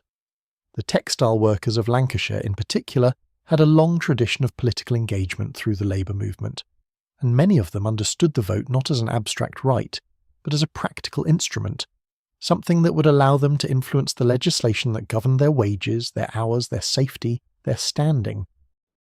The petition of 1901, which called for women's suffrage and was signed by thousands of Lancashire mill workers, was one of the largest of its kind. These were not women making a theoretical argument about citizenship. These were women who went to work every morning before the sun came up, who understood from direct experience what it meant to be subject to laws and conditions that were determined by people who did not experience those conditions themselves, who believed that if they could vote they might elect people who would change the laws that governed the factory floor. Ada Neal Chew was one of the factory women who moved from the factory to activism. She had worked as a tailoress in Crewe, earning wages so low that she had calculated and published the calculation that she could afford food sufficient to maintain physical health or clothing sufficient to stay warm, but not reliably both. Her articles in the local newspaper, written under the pseudonym A Crewe Factory Girl, described the economics of her working life with a precision that was both damning and entirely calm, the precision of someone who'd been doing this arithmetic for a long time. She became an organiser for the Women's Trade Union League and later a suffragist, and she brought to both activities the same quality she had brought to her journalism, a grounded, detailed, non-sentimental knowledge of what the working life of a factory woman actually contained, and a clear-eyed understanding of what would need to change to make it different. There were many women like her. Their names are less remembered than the names of the WSPU leaders, partly because they worked at a different level of visibility, and partly because the organisations they worked within were less dramatic in their methods, which made them less available to the historical narrative that prefers spectacle. They organised branch meetings in the back rooms of public houses and in church halls. They helped women fill out forms for the labour exchange. They explained patiently and repeatedly the provisions of the latest Factory Act amendment and what it meant for the specific situation of the women making sacks in Bermondsey or the women rolling cigars in Nottingham. The vote, when it came to some women in 1918 and to all women in 1928, came too late for many of the women who had worked the early shifts in the Edwardian factories, but it came partly because of them, and partly because of the organisations they had built and the arguments they had made and the simple insistence of their presence, their willingness to be counted, to stand in the street to sign the petition, to walk out the gate when the conditions required it. On the factory floor in 1905 or 1907 or 1910, these political currents were sometimes present and sometimes not, depending on the factory, the town, the particular group of women and their circumstances. In some factories, women discussed the vote at the dinner break, in the quiet of the 30 minutes when the machines were still and conversation was possible. In others, the exhaustion was complete enough and the risk of involvement sufficient enough that politics remained outside the gate. But the awareness of something larger, a world beyond the factory floor, a set of possibilities that were not yet available, but that someone was working to make available, was itself a kind of resource. The sense that the current arrangement was not the only possible arrangement, that the conditions of the work, the wage, the safety, the legal standing of the worker were not natural facts like the weather, but human constructions that had been built by specific decisions and could be rebuilt differently by other decisions. This is not a small thing to know when you're standing beside a machine at 9 o'clock in the morning and the day is long and the wage is already being depleted by this week's deductions. The knowledge that it could be different is not the same as it being different, but it is not nothing either. It is a kind of orientation, a way of standing that is not entirely defined by the space in which you are standing. The factory floor is quieter now, in the late part of the afternoon. The light through the windows is taking on the copper quality of a late afternoon in autumn, that particular warmth that the Edwardian cities, even in their greyness, could sometimes produce, a quality of light that made things look momentarily as though they might be worth painting. The woman at the machine 2 rows down has been humming something quietly for the last hour. You cannot hear it over the noise, but you can see the slight movement of her face that means the sound is happening. She's probably not aware she's doing it. The body finds its compensations wherever it can. The day is going, not gone yet, but going. The west windows are warm. The suffrage campaign and the labour movement were not always comfortable allies, though they shared significant overlapping interests and overlapping membership. The tension between them was partly strategic. Whether the campaign for the vote should focus on all women, or on women who met a property qualification, which would exclude most factory women, and partly cultural, the cultural distance between the educated middle-class leadership of the WSPU and the working-class women whose conditions were the most urgent argument for political power. This tension was real, and it was felt by the factory women who cared about both. A woman who had been organising her colleagues for better wages and safer conditions could find the emphasis of some parts of the suffrage movement frustrating. The focus on the vote as a primary goal, when from the factory floor the wage and the safety condition felt more immediately urgent. The vote was a means to other ends. Those other ends were already needed. Yet the vote and the labour conditions were connected in ways that both movements understood, even when they disagreed about priorities. A woman who could vote could elect a member of parliament who would vote for better factory legislation. A woman whose working conditions were so exhausting that she had no time or energy for political engagement could not fully exercise whatever formal rights she held. The two projects, political equality and economic justice, required each other, even when the organisations working on them were in tension. What the factory women who engaged with both movements understood, sometimes without articulating it in these terms, was that the vote and the working condition were not separate causes running in parallel but aspects of a single question, whether a woman's life was her own to shape. The question of the vote was the question of whether women's preferences about how the country was governed would be counted. The question of the factory condition was the question of whether women's preferences about how their hours and labour were used would be counted. They were the same question, asked at different scales, and the women who worked inside both movements knew this in the practical, non-theoretical way of people who experience consequences rather than debating them. The years between 1905 and 1914 were years in which both questions became increasingly urgent. The WSPU's militancy escalated. The labour movement gathered strength in the northern textile districts. The political temperature rose in ways that women working the early shift could feel, even from the factory floor, in the conversations at dinner breaks, in the leaflets tucked inside chapel notice boards, in the fact that certain women who had never been to a meeting were now going to meetings. And then 1914 came, and the war came with it, and everything changed again, and the question of the vote was suspended in the emergency of something larger, not resolved, but temporarily set aside in a context that would, by the time it was over, have changed so much of what everyone thought they knew about what women could do and what they were worth that the argument for the vote would be harder to make against and easier to make for. But in 1905 or 1907 or 1910, that transformation was not yet visible. There was only the factory and the meeting hall, and the petition being circulated among the women of the next row, and the particular kind of hope that is neither naive nor certain, but that is what you hold when you can see the argument clearly and have not yet been told whether it will succeed. In 1893, for the first time, women were appointed as factory inspectors in England.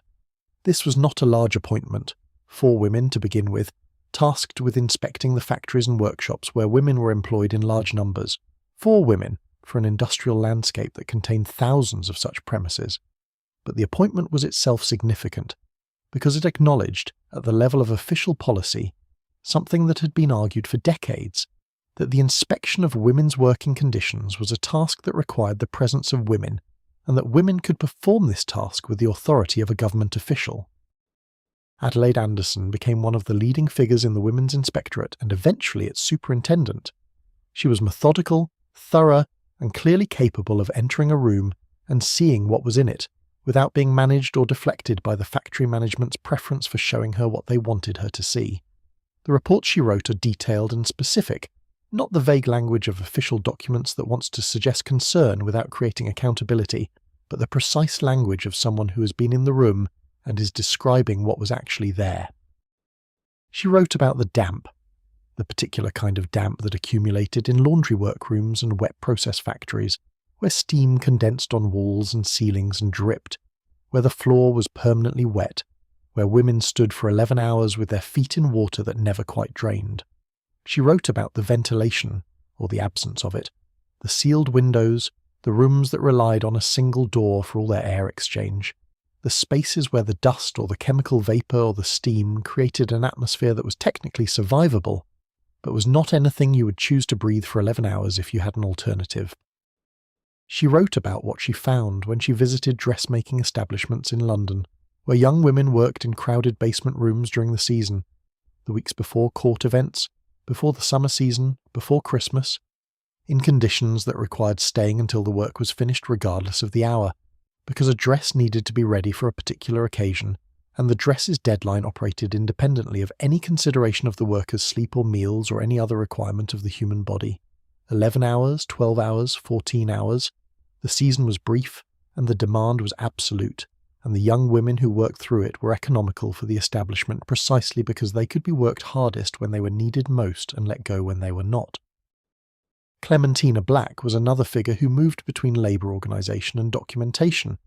She was a novelist as well as an activist, and she brought to her writing about women's work the novelist's attention to the particular, the specific detail that makes a general condition legible in human terms. She surveyed women's wages in London in 1915 in a document called Married Women's Work, which was more broadly concerned with the economics of women's working lives than the title suggests. The picture it assembled was of a vast range of poorly paid work performed by women in conditions that the law was beginning to address but had not yet reached in most of its specifics. These women, Anderson, Black, Chew, Besant, and the dozens of others who wrote and organised and inspected and argued through this period, created a body of knowledge about women's factory work that would not otherwise exist. The women who worked in the factories left few written records of their own experience, not because they were not capable of writing, but because writing requires time and privacy and materials, none of which were abundantly available to a woman working 11 hours a day and sleeping in a shared lodging room. The records that exist are largely the records made by observers, by people who came from outside the experience and described what they found. This creates a particular quality of historical knowledge. We know the factories from the outside looking in, largely, from the inspector's visit, the journalist's account, the parliamentary report. We know less of what it felt like to be inside it for the years of it, the accumulated weight of the ordinary days when nothing dramatically wrong happened, and there was nothing to report to an inspector, because nothing was inspectable, because what was happening was simply the normal operation of a system that extracted labour at a particular price, and replaced workers when they were worn down. The women who came to see were not wrong about what they saw. Their accounts are specific and accurate, and they made a difference. They contributed to legislative change and to shifts in what was publicly understood about the conditions of factory work. But seeing something from the outside is different from knowing it from the inside, and the inside knowledge, the 11 hours a day for years knowledge, was held by women whose names are mostly not in the historical record in a way that allows them to be found. Some of them can be found in the census records, in the rows of occupation: mill hand, factory operative, matchmaker, seamstress. Some of them appear in the records of inquests, in the official language of the coroner's court, when their deaths were connected to their work. Some of them appear in the records of trade union meetings, in the minutes of the Women's Trade Union League, or the Factory Girls Benevolent Society, or whatever organisation had managed to establish a presence in their particular industry and town. Most of them are in the records only as numbers: the aggregate of women employed in textile manufacturing in 1901, the percentage of pottery workers diagnosed with lead poisoning in the decade before the relevant regulation was changed, the number of lost-time injuries in the mechanical industries in a given year. Numbers have their own honesty. They describe scale in a way that individual stories cannot. But they do not describe the smell of the lodging room, or the quality of the cold on a Tuesday morning in February, or the moment at the dinner break when the noise of the machine stopped and the 30 minutes of relative quiet arrived like something solid that you could hold on to. The woman at the loom had a name. The woman at the pottery wheel had a name. The woman in the match factory bending over the production surface in the phosphorus light had a name. Most of their names are not in the record. They were here, though. They were entirely here. The factories were built to hold them, and the machines were built to need them, and the ledgers were built to account for what they cost. They came every morning through the gate, and they went home every evening, and in the morning they came through the gate again. This is a kind of permanence, even without names. The work was done, the cloth was made, the matches were made, the pottery was made and fired and glazed and wrapped and shipped to houses where other people set it out on tables and served dinner on it without knowing much about the hands that had made it. That unknowing is not a moral failure. It is simply how the distance between production and consumption usually works. The things exist. The hands that made them existed. The existence was full and complete and cost something to understand fully. The women who documented factory conditions in this period were working against a particular kind of institutional resistance. Not always the resistance of bad faith, though that existed, but often the resistance of the bureaucratic inertia that surrounds any established practice. The established practice was that factories operated according to the decisions of their owners and managers, with the regulatory framework as a set of minimums to be met, rather than standards to be exceeded. Changing this practice required not only the documentation of what was wrong, but the argument for why the existing regulatory minimums were insufficient, which required a comparison between what was and what could be. This comparison was politically difficult because it invited the response that the current situation, whatever its flaws, was better than the situation before the existing regulations, which was true, and that further regulation risked the economic health of the industries that employed the workers, which was the same argument that had been made against every previous improvement. The reformers' response was the same response that had been made each time, that the risk to industry had been overstated in previous cases and was likely overstated in the current case, and that the cost of the improvement was real but smaller than its opponents claimed, and that there were other costs: the cost of the occupational diseases, the cost of the accidents, the cost of a workforce that was being depleted faster than it needed to be, that did not appear in the calculation the opponents were making. This argument was made and made again, in parliamentary committees and in the press and in the detailed technical language of the reform reports. It was made by women and men and by inspectors and journalists and trade union officers and doctors. The argument was not always won, but it was never stopped being made, and the cumulative effect of its being made was the gradual movement of the regulatory floor upward, towards something that resembled adequacy. In the summer of 1914, the summer that ended the era, the factories were running the same way they had always run. The machines were the same machines. The foremen had the same ledgers. The girls came through the gate in the morning and went home in the evening and came back in the morning. The rent was due on Friday. The wages were what they were. The deductions accumulated in the margins. What changed was everything outside the factory gate, and then gradually, irreversibly, what was inside it. The First World War required women's labour in a way that the Edwardian factory system had not quite. The men who had worked in the munitions factories, the shipyards, the engineering works, the chemical plants, the men who had worked in the skilled trades that women had been largely excluded from, by custom, and by union practice, and by the assumption that certain kinds of work required a male body. Those men went to France and Belgium and Gallipoli. The factories they had left continued to need workers. The war continued to need the things those factories made. Women moved into the positions the men had vacated. They worked the machinery of the heavy industries. They made shells and bullets and the components of weapons that would be used in a war of a kind no one had fully imagined before it started. They drove ambulances and worked as dispatch riders and served in the field hospitals and did the administrative work that kept a military apparatus functioning. They did work that had been said to be beyond them, that had been said to require capabilities women did not possess, and they did it without any particular ceremony because the country needed it done and they were there. The wages for this wartime work were still less than the wages men had received for the same work. This was contested by the women's trade union movement, by some factory inspectors, by some voices in Parliament, but the contest was not won. The principle of equal pay for equal work was argued, and the argument was largely lost in the wartime period, because the need for the work was urgent, and the leverage of the workers was constrained by the context of the war, in which labour disputes were viewed with a particular kind of hostility that came from above. But something was shifting. The sight of women doing the work that had been said to be beyond them, doing it reliably, doing it well, doing it in the dangerous conditions of the munitions factories where an explosion was always possible and sometimes happened, doing it for wages that were still less than fair but were somewhat more than the pre-war rates for women's work. This sight accumulated into an argument that could not be entirely ignored when the war ended, and the question of women's public standing was again in front of Parliament. The munitions factories were dangerous in ways that made the pre-war textile mills look almost gentle. TNT, the explosive compound that the shells required, turned the skin of the women who worked with it yellow. They were called canary girls. For this reason, the yellow women of the munitions works. The yellow was not the worst of it. Toxic jaundice caused by absorption of TNT through the skin and by inhalation of the vapour killed a number of munitions workers. The exact number is not certain. The records are incomplete. The deaths were counted but not always attributed correctly in the official statistics, because the official statistics in wartime have other priorities. The women knew. They watched their colleagues go yellow and grow sick. They understood what the work was doing.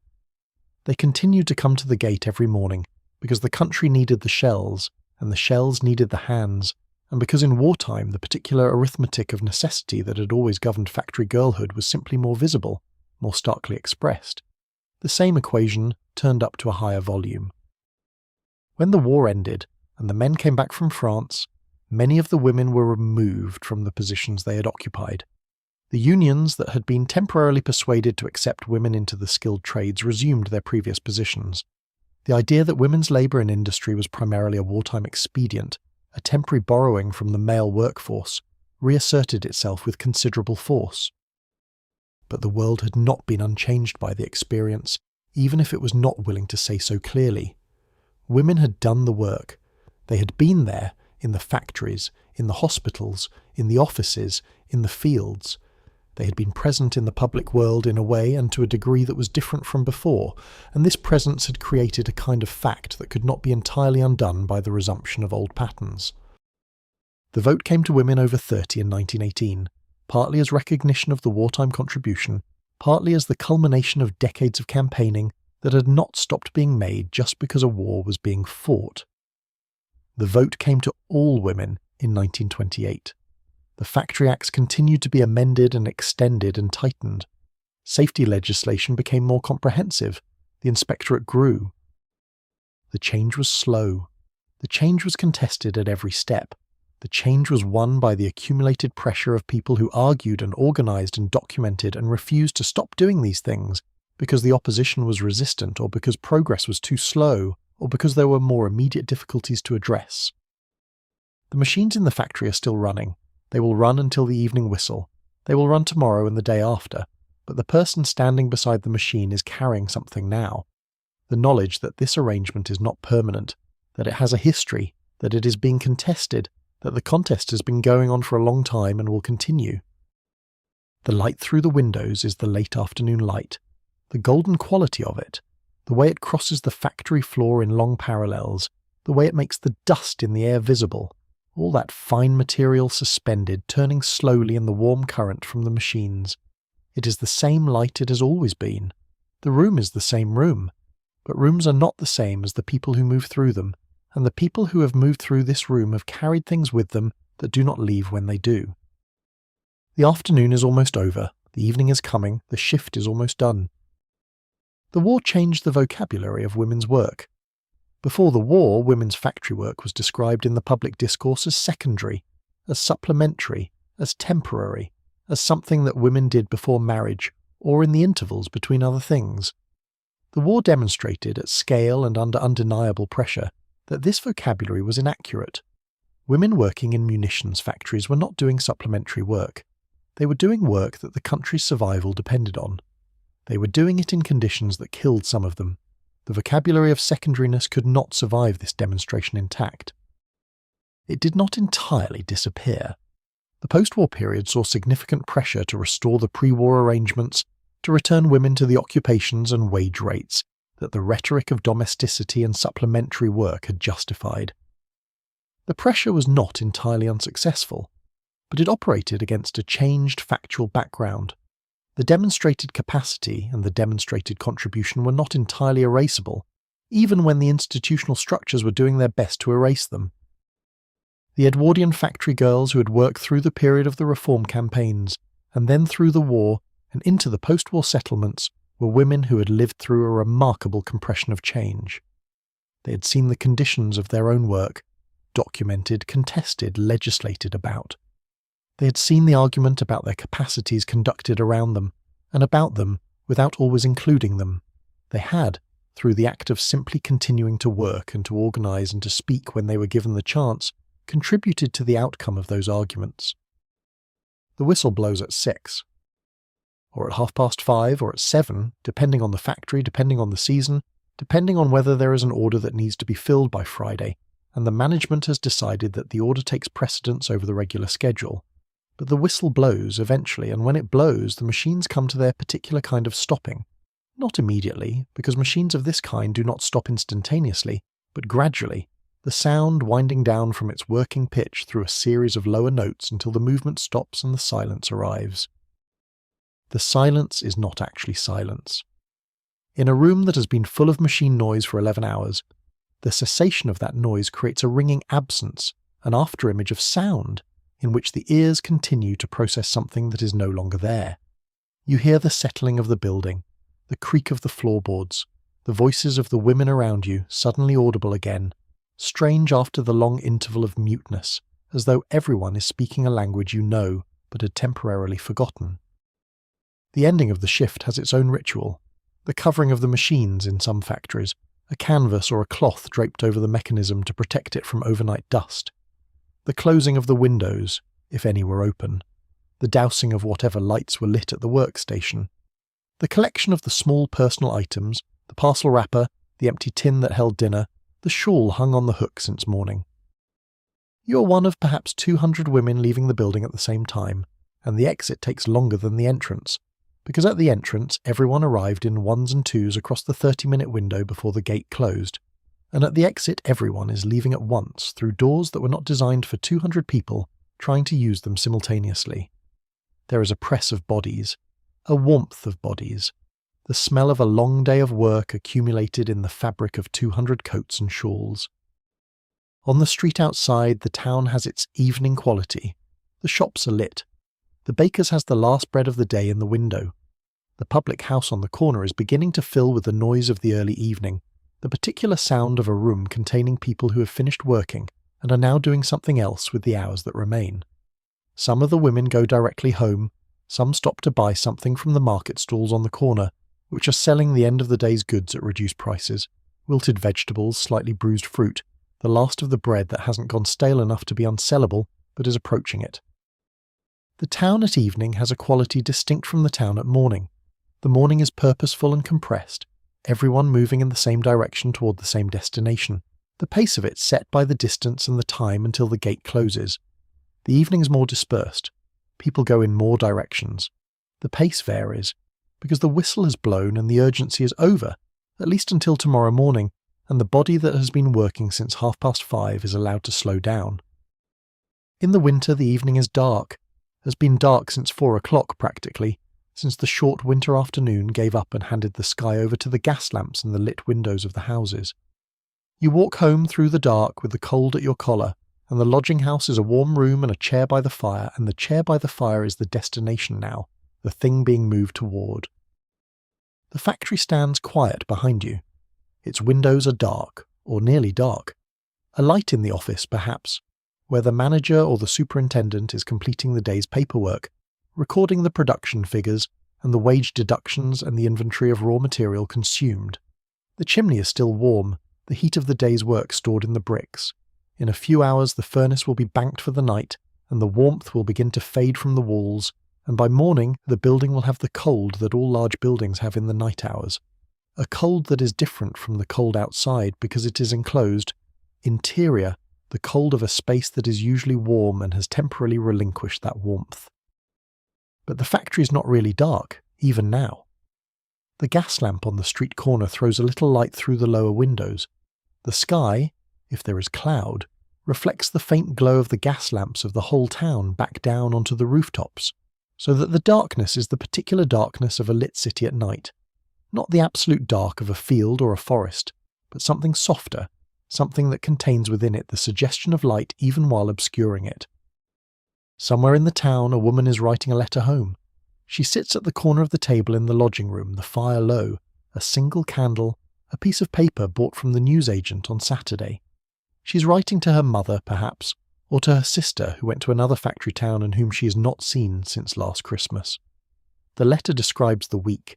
It describes the factory in the language of understatement that the writing of letters to family usually requires.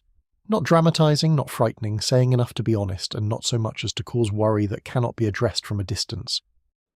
She writes that she is well, that the work is regular, that the weather has been cold, that she has bought a new pair of stockings from the market on Saturday, that she expects to have a little extra by Christmas if the next few weeks go as they have been going. She writes carefully because paper costs money, and her handwriting is not fast. The candle gutters in a draught from the window. She shields it with her hand until the flame steadies. Outside, the street is quiet now. The last of the shops have closed. The market stalls are gone and the street is clear and damp and lit by the gas lamps at their intervals, each one making its small circle of yellow light on the cobblestones. A cat moves along the gutter with the absolute silence and purpose of cats. From somewhere distant, the sound of a last tram, then nothing. The factory is a dark shape against the sky. The chimney is a darker shape against the darkness of the chimney smoke. The gate is closed. The machines are still. In the morning the gate will open again and the whistle will sound and the machines will begin their running, and everything will be as it was, and the women will come through the gate and the day will begin its long requirement. The night has its own sounds. In a mill town the night is never quite as quiet as a rural night, because the industrial infrastructure continues its low-level operation even when the production has stopped. The distant sound of a boiler being banked, the settling of large buildings as the temperature drops, the sound from the railway yards where goods wagons are shunted in the small hours. These sounds are background, familiar, not alarming to the people who have slept through them for years. The canal at night is different from the canal in daylight. The water is the same water, the path is the same path, but without the daylight the canal becomes something more closed in on itself. The water darker, the reflection of the gas lamps in it more precise, the sound of the water moving against the bank more audible in the absence of the daytime sounds. Women who walked the canal path home sometimes described the particular quality of it on winter nights, when the cold was clean and the air smelled of water and coal smoke, and the town was quiet enough that the sound of your own boots on the towpath was the loudest thing. These small beauties of the ordinary night were not nothing. They were the available forms of quiet, the small intervals of undemanded attention that the working life permitted. They were not dramatic. They did not transform the conditions of the working life. They were simply the moments when the conditions of the working life receded slightly, and something else was briefly present.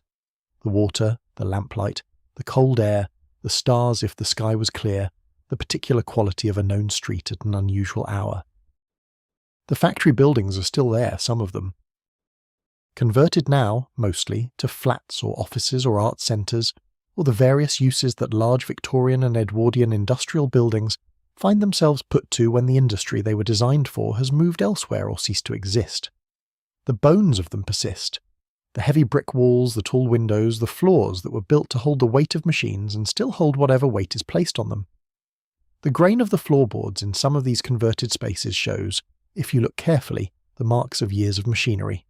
The indentations where the bolts were, the smoothing of the wood in the tracks where material was moved, the particular worn path that foot traffic creates over decades in the same direction.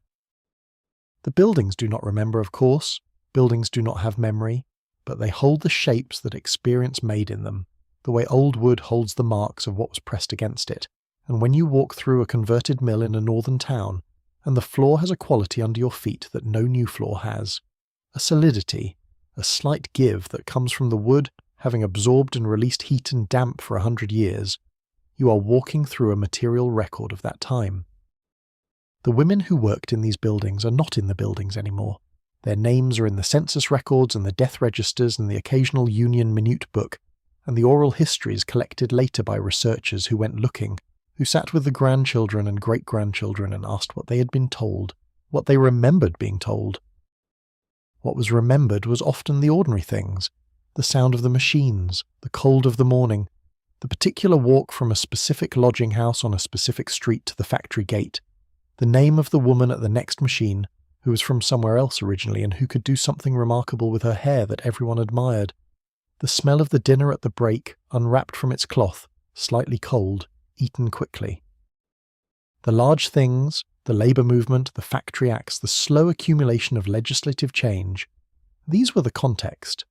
The large things were the condition within which the ordinary days were lived, but the ordinary days were what was actually experienced, and they left their own kind of record, not in the official documents, but in the body's knowing, passed through touch and story, and the particular way that people who have been through something similar recognise each other across a table. There is something that survives in the texture of these lives that the official record cannot quite contain. The quality of a woman who has been competent at hard work for many years carries itself in a way that goes beyond the specific task, a particular economy of movement, a way of assessing a situation quickly and practically, without spending energy on unnecessary response, a form of patience that is not resignation, that is different from resignation in the same way that endurance is different from defeat. The women who worked in the Edwardian factories were not simply victims of their conditions, though their conditions were often genuinely bad, and the account of them is genuinely disturbing. They were also people who built lives within those conditions, who found friendship, who organised, who sometimes forced the conditions to change, who earned money and spent it on small pleasures, and wrote letters home and hummed songs at the machines, and fell in love and looked after children and got old and told their grandchildren things they thought were worth knowing. The complexity of this, the simultaneous truth that the conditions were exploitative and that the people within them were fully human and actively making their lives, is something that simple narratives of victimhood or simple narratives of heroism both fail to hold. The reality requires both, held at the same time, the way a hand can hold warmth and cold simultaneously in different parts of the same palm. The Edwardian era ended in 1910, when the king died and a different king took his place. By then, some things had already changed.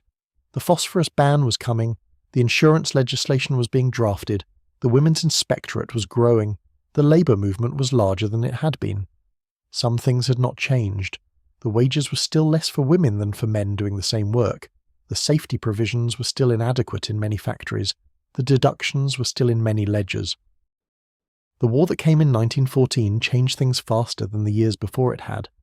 Changed some things, left others unchanged, created new conditions that were in some ways better and in some ways different but not better, as change in human systems tends to do. What the women who lived through the Edwardian factory years left behind, beyond the specific improvements in the legislation and the specific victories of the labour movement, was a demonstration of something, that people in hard circumstances are not simply produced by those circumstances, that the machine does not define the person standing beside it, however large and loud and persistent it is, that the knowledge accumulated through years of difficult work has a dignity that belongs to the person who holds it, not to the factory that required it. This seems obvious when stated. It is less obvious when the conditions of production make it structurally convenient not to notice it. The factory floor is quiet now. The machines are still. The last of the light has left the windows, and the building holds the darkness the way it holds the cold, completely, without preference, the way large old buildings do. In the morning it will be light again, the gate will open, the shift will begin. Shift. But for now the machines are still, and the floor is quiet, and if you stand in the middle of the factory floor in the dark and let your eyes adjust to what light there is, the faint ambient light from the street outside coming through the tall windows in long grey shapes, you can see the shapes of the machines, patient and enormous, waiting for the morning. They have been waiting like this for 100 years, the same stillness every night between the end of one shift and the beginning of the next, the same darkness, the same patience of objects that do not know they are waiting.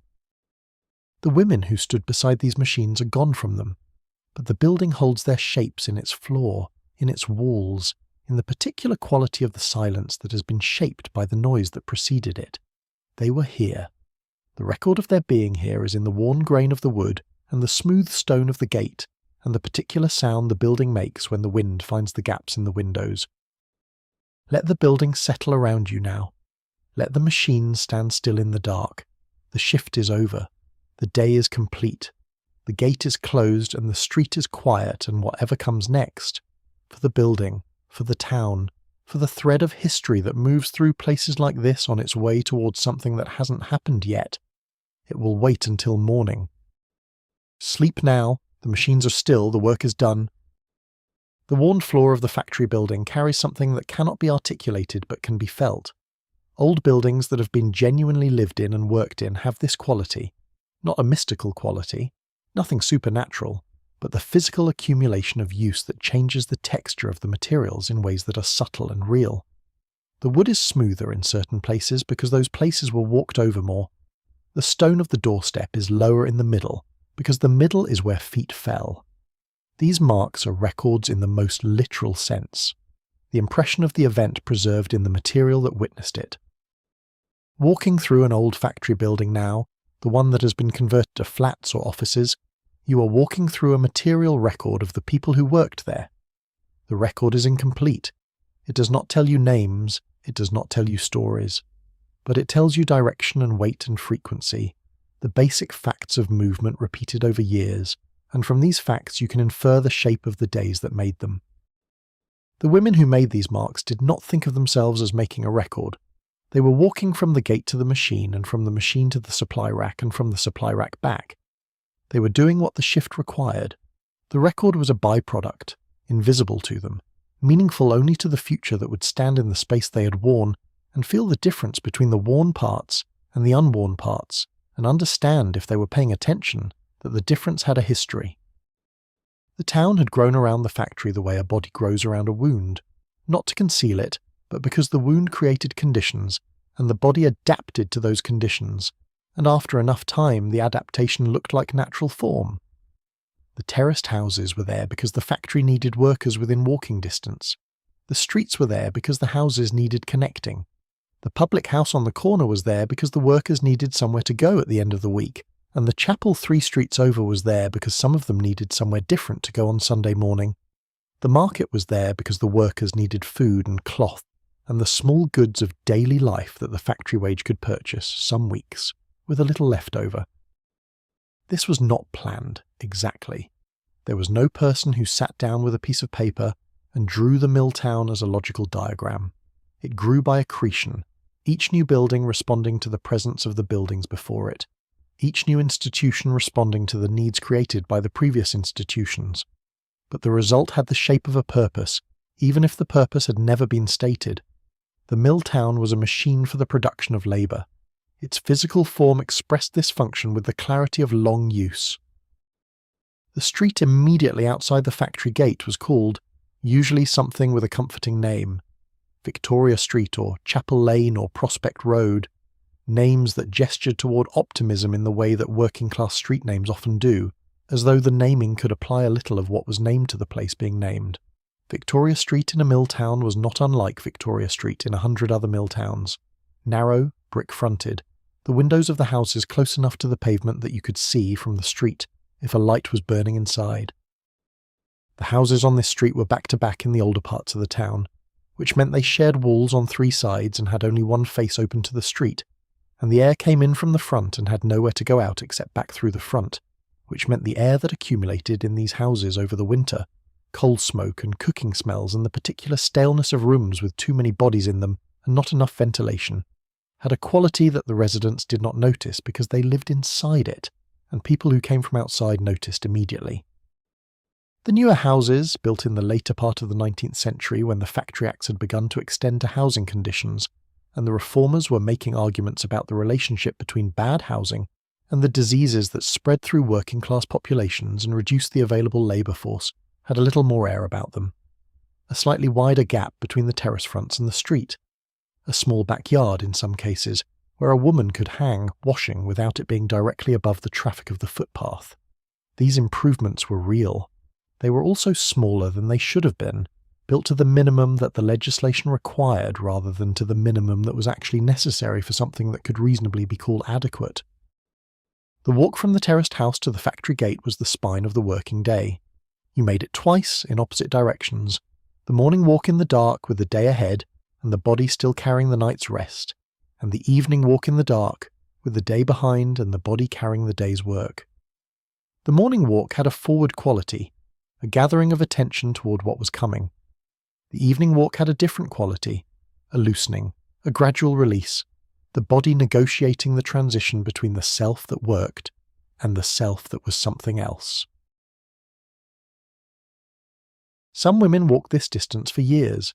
The same street, the same cobblestones, the same corner where the baker's smell of bread reached the pavement at a particular hour. The same group of neighbours who left their houses at the same time, and often walked in a loose formation that had never been consciously organised but had become habitual, a daily reminder that you were not doing this entirely alone. The canal ran at the back of the factory in most mill towns. It was why the factory was where it was, because the canal brought the raw materials and took the finished goods, and before the railways had come, the canal was the infrastructure of industry. By the Edwardian period, the canal had been partially displaced by the railway, but it was still there, still carrying some traffic, still giving the back of the factory its particular quality of water smell and reflected light in the early morning. On summer evenings, women sometimes walked along the canal path on their way home, adding 10 minutes to the journey for the sake of the water and the trees and the particular quality of summer evening light on the surface of still water, which is one of those things that a body needs without being able to say why exactly. That has no economic justification, but that is necessary anyway, in the way that many necessary things are necessary without being justifiable in the language of production. The market square was the centre of the town's social life on Saturdays. The factory whistle blew at noon on Saturdays in most Edwardian mills. The half-day, the gesture toward rest that the Factory Acts had established, and that the workers valued in proportion to how completely the full week before it had extracted from them. By the time the Saturday whistle blew, the stalls in the market square were already set up, the traders already calling, the air already full of the smell of bread and fish and unwashed vegetables and the sharp, clean smell of new cloth sold at the draper's stall in the corner. The women moved through this market with the particular efficiency of people who know exactly what they need and what it costs and what they can afford this week and what they cannot. They had done this arithmetic before they arrived, in their heads, during the last hour of the Friday shift or on the walk home Friday evening. They knew the price of things. They knew which stall had the cheapest potatoes and which stall had the best ones, which was not always the same stall. They knew which bread was yesterday's, sold at reduced price, and whether reduced price yesterday's bread was worth it given the specific composition of the household's dinners for the next 3 days. This knowledge was not trivial. It was the applied science of making a small amount of money do what a larger amount of money was required to do, and it was performed every week by women who had been doing it long enough to be very good at it. The market stallholders knew some of these women by name, not because they were friends exactly, but because familiarity and transaction can, over years, produce something that resembles friendship, even when it is driven primarily by economic necessity. The town at the weekend was a slightly different thing from the town on a Wednesday afternoon. The factories were quieter, the streets were more dispersed in their purpose. Children were visible, running along the margins of the market, chasing each other through the crowd, being periodically retrieved by mothers who had not quite enough hands for all the things that needed to be held. The smell of the town on a Saturday was different. More food smells, fewer industrial ones, the air slightly more breathable than on a working day when 5 factories were all burning coal at full capacity. But the town never fully lost its factory character, even on Saturdays. The buildings were there, the chimneys were there, cooling but not cool. The smell of coal and machine oil embedded in the brick deeply enough that no number of rain-washed weekends would remove it. The people who walked through the market carried the factory in their posture, in their hands, in the particular quality of attention that comes from having spent most of the week in a place that required constant alertness. You're part of this town. You've been part of it long enough that the walk from the lodging house to the factory and back again has become so habitual that you could do it without attending to it. And sometimes you do, the body following its established path while the mind goes elsewhere. The cobblestones are familiar under your feet. The corner where the baker's smell reaches you is a fixed point in your morning geography. The gate is where the gate always is. This is home, even if home is not a word you would necessarily use for it. It is where you live, and where you work, and where the people you know by name are, and where the patterns of the day have settled into something predictable enough to rest against. Predictability is underrated. In a life that does not offer much security, the reliable return of the Tuesday shift and the Saturday market and the Friday whistle is something to hold on to. The town is quiet tonight. The cobblestones are wet with the evening rain. The gas lamps make small circles of amber on the wet stone, and the circles waver slightly when the wind moves, and then they steady again. The terraced house at the end of the street had a smell that was specific to it. The particular combination of damp and coal smoke and cooked food and many years of occupation that gave every house of this type a version of the same fundamental smell, individual in its proportions. You could tell coming home in the dark that you were approaching the right house partly by sight and partly by this smell, the olfactory memory working alongside the visual in the composite navigation of the known place. This intimacy with the physical details of a specific place, its smell, its sounds, the particular way the third step on the staircase creaked, the way the kitchen door did not close completely unless you lifted it slightly as you pushed, was one of the ways that the lodging house, which was not a home in the full sense, became a home in the functional one. The body learned it. The learning was not deliberate. The body simply recorded what it encountered repeatedly, and the recordings constituted a kind of belonging that did not depend on ownership or permanence, or the kinds of formalities that the legal definition of home requires. The older women in the factory were the ones you watched at first. When you were new, when you had not yet learned how to do the work in the way the work needed to be done, you watched the women who had been there longest, and you learned from the watching because there was rarely time for them to teach you directly, and because the noise made direct instruction nearly impossible, and because most of what there was to learn was in the body rather than in words anyway. What you saw, watching the older women, was economy. Every movement exactly as large as it needed to be and not larger. No wasted motion. A hand that reached for a piece of material in the same arc it had reached 1,000 times before, finding its target with the accuracy of repetition, a physical shorthand developed through years of the same gesture, until the gesture no longer required the attention it had required when it was new. This economy was beautiful in its way. It was the beauty of a thing that has been refined by use until every unnecessary element has been removed, and only the essential remains. You saw it in the hands most clearly, the speed of them, the sureness, the way they seemed to process information independently of the face above them, which might be thinking about something else entirely while the hands continued their accurate, practiced work. But the economy of movement told only part of the story. The other part was in the body's broader account of what the years had cost. Hearing loss was common among women who had worked in factories for a decade or more. The sustained exposure to machine noise at the levels that Edwardian factory floors produced, levels that would later be understood to cause progressive damage to the inner ear, left its mark in the gradual dimming of the high frequencies, the slight gap between what was said and what was heard, the habit of watching faces carefully while people spoke, rather than relying entirely on sound. The women who had worked longest did this almost without being aware of it. They had adapted. The adaptation was thorough. The spine told its own story.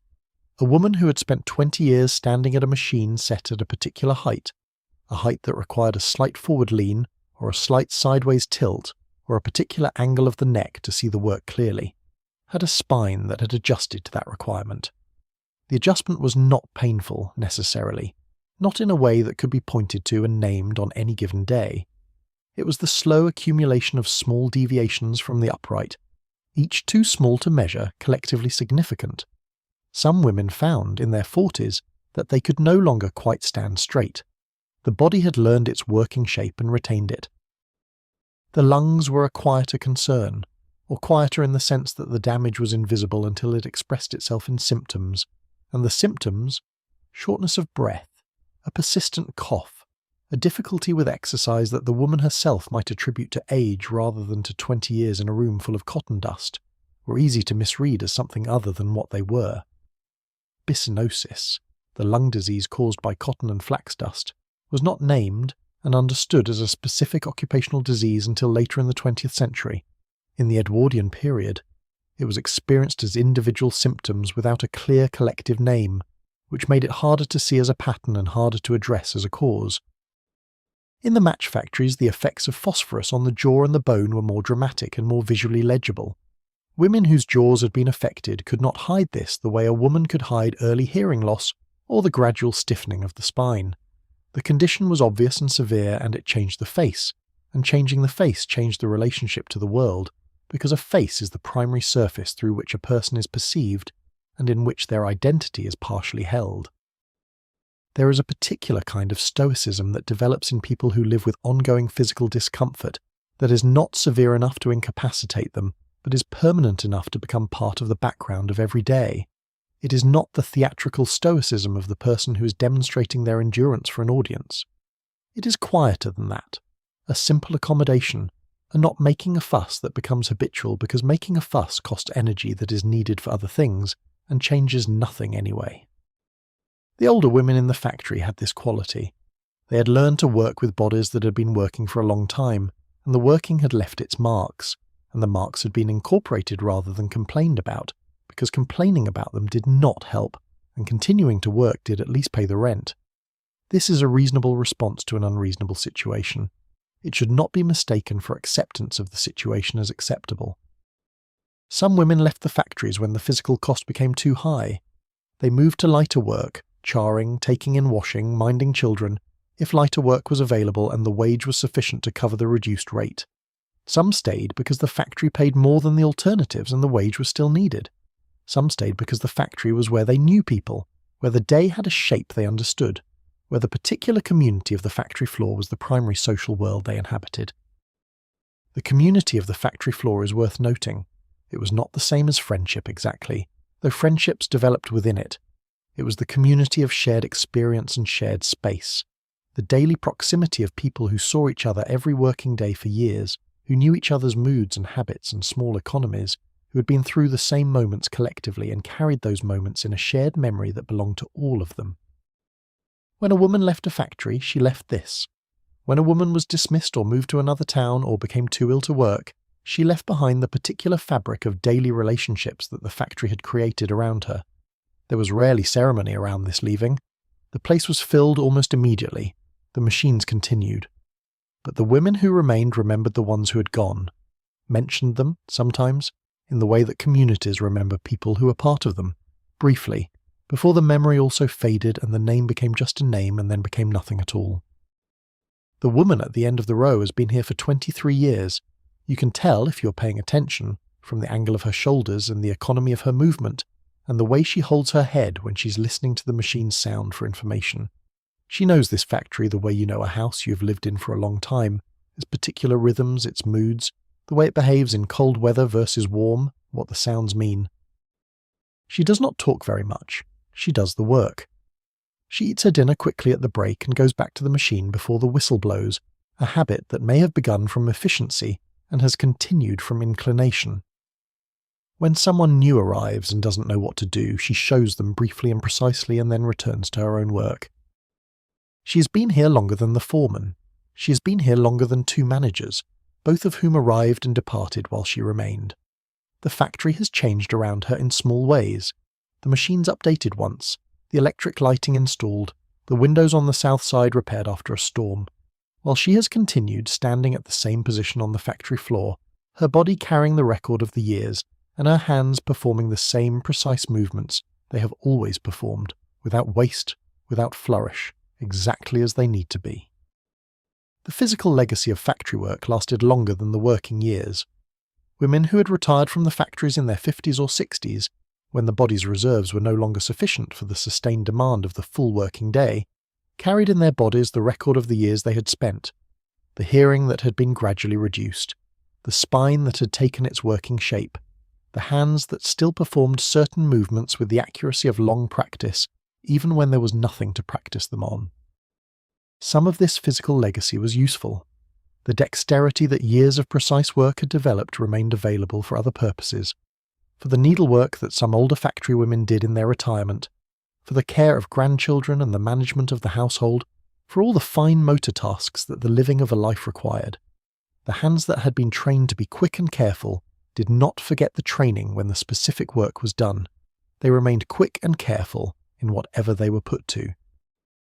The legacy that was not useful, the reduced hearing, the chronic respiratory effects, the early arthritis in certain joints, was managed with the same practical approach that had managed everything else, as a condition of the situation, to be worked around rather than dwelled on, present in the background of every day without being the subject of complaint, because complaint had rarely changed anything, and the energy spent on it was energy that could go elsewhere. The factory was different in winter from how it was in summer, and the difference was felt in the body before it was understood by the mind, in the way that most significant things are. Winter meant darkness at both ends of the working day. The shift began in the dark and ended in the dark, and the only daylight the factory women saw on a working day in January was the grey rectangle of it through the windows during the hours when the sun was somewhere above the cloud cover. Some weeks, in the depths of winter, when the cloud did not lift and the rain came in from the west for days together, there was no clear daylight visible at all, just the same grey light that the window showed at 8 in the morning and at 3 in the afternoon, without much to distinguish them. This sameness of the light had an effect on the sense of time. The clock and the whistle maintained the structure of the day, and the body's hunger and the ache of the standing told their own version of the hour. But the light, which in most other contexts of human life was the primary indicator of where you were in the day's passage, gave nothing. You could not tell from the windows whether it was 10 o'clock or 2 o'clock. The windows showed you the same thing they had been showing you since you arrived. The cold came through the windows even when they were closed. The glass in old factory buildings was thin and the frames were not sealed, and the cold that was outside found its way in through the gaps and moved along the floor in currents that the women who worked near the base of the machines felt in their feet and ankles throughout the shift. Feet in winter were a constant management problem. The feet could not be kept adequately warm by the boots, which were themselves cold from the walk-in, and the standing all day did not generate the movement heat that walking would have generated, and by mid-morning the feet had reached a temperature at which the cold was no longer acutely uncomfortable, but was simply a permanent condition that continued until you got home and took your boots off beside the fire. The fire at the factory was whatever warmth the machines generated, which was some, and the warmth of bodies in an enclosed space, which was more. On very cold mornings, when the outside temperature had dropped below freezing and the road surface had iced, the interior of the factory was significantly warmer than the outside, and this warmth was genuine and welcome. It was also often uneven. The part of the room near the furnace or near the largest machines was warm, and the part near the exterior walls and the large windows was not, and the lottery of which position you occupied on the factory floor determined your relationship to the cold for the duration of the shift. Summer brought different conditions. The factory in summer was hot, in the way that enclosed industrial spaces in summer are hot. The heat of the machines, the heat of the bodies, and the heat of the summer outside all present simultaneously in a space that had been designed with winter ventilation as the primary concern and that had no reliable mechanism for releasing the summer heat. The windows that could be opened were opened. The doors, if the foreman permitted, were propped. But the heat accumulated anyway, building through the morning toward the long hot afternoon of a summer Wednesday, when the factory floor was a sustained warmth that made the work harder and the body's water requirements higher and the concentration more effortful. Cotton dust in summer was worse than cotton dust in winter. The warmth activated it differently, made it more present in the air, more likely to catch in the throat and the lungs. Women who had mild symptoms in winter had worse symptoms in summer, and the summer cough, the persistent clearing of a throat that was responding to an atmosphere it could not quite manage, was the background sound of a summer factory afternoon. The sweat was practical, not decorative. Working in heat generated sweat, and sweat was absorbed by the heavy working clothes, and the heavy working clothes, once damp, were heavy in a different way, and the smell of the factory floor in summer had an additional quality beyond the usual machine oil and cotton, the smell of many bodies working, absorbed into fabric that had not yet been washed. The dinner break in summer was a different thing from the dinner break in winter. In winter, the break was about warmth, finding a place near the stove in the break room, eating quickly to preserve the time for being still and warm. In summer, the break was about air, getting outside if the yard allowed it, finding a place where the air was not the air of the factory floor, eating in the relative freshness of the outdoor summer, however polluted that outdoor air might be by the standards of a town with several large factories all burning coal. The yard at the back of the factory, where coal was delivered, and where the boiler exhaust was managed, was not a garden. It was a practical space, functional and unadorned, with a surface of compressed cinders and the particular quality of light that falls in spaces between high walls. But in summer it had a sky above it, and the sky was real, and after 11 hours inside, even a narrow rectangle of summer sky visible above the factory walls was something. The women who ate there in summer were eating in air that was not entirely their own air, and this made a difference that was felt without being analysed. Autumn was the season of the lengthening dark, of the mornings that went from grey to dark again faster than they had in September, of the evenings that came earlier each week until by October you were back to the winter pattern, the book-ended dark, the working day enclosed on both sides by the absence of light. Spring was when the windows made their most eloquent argument.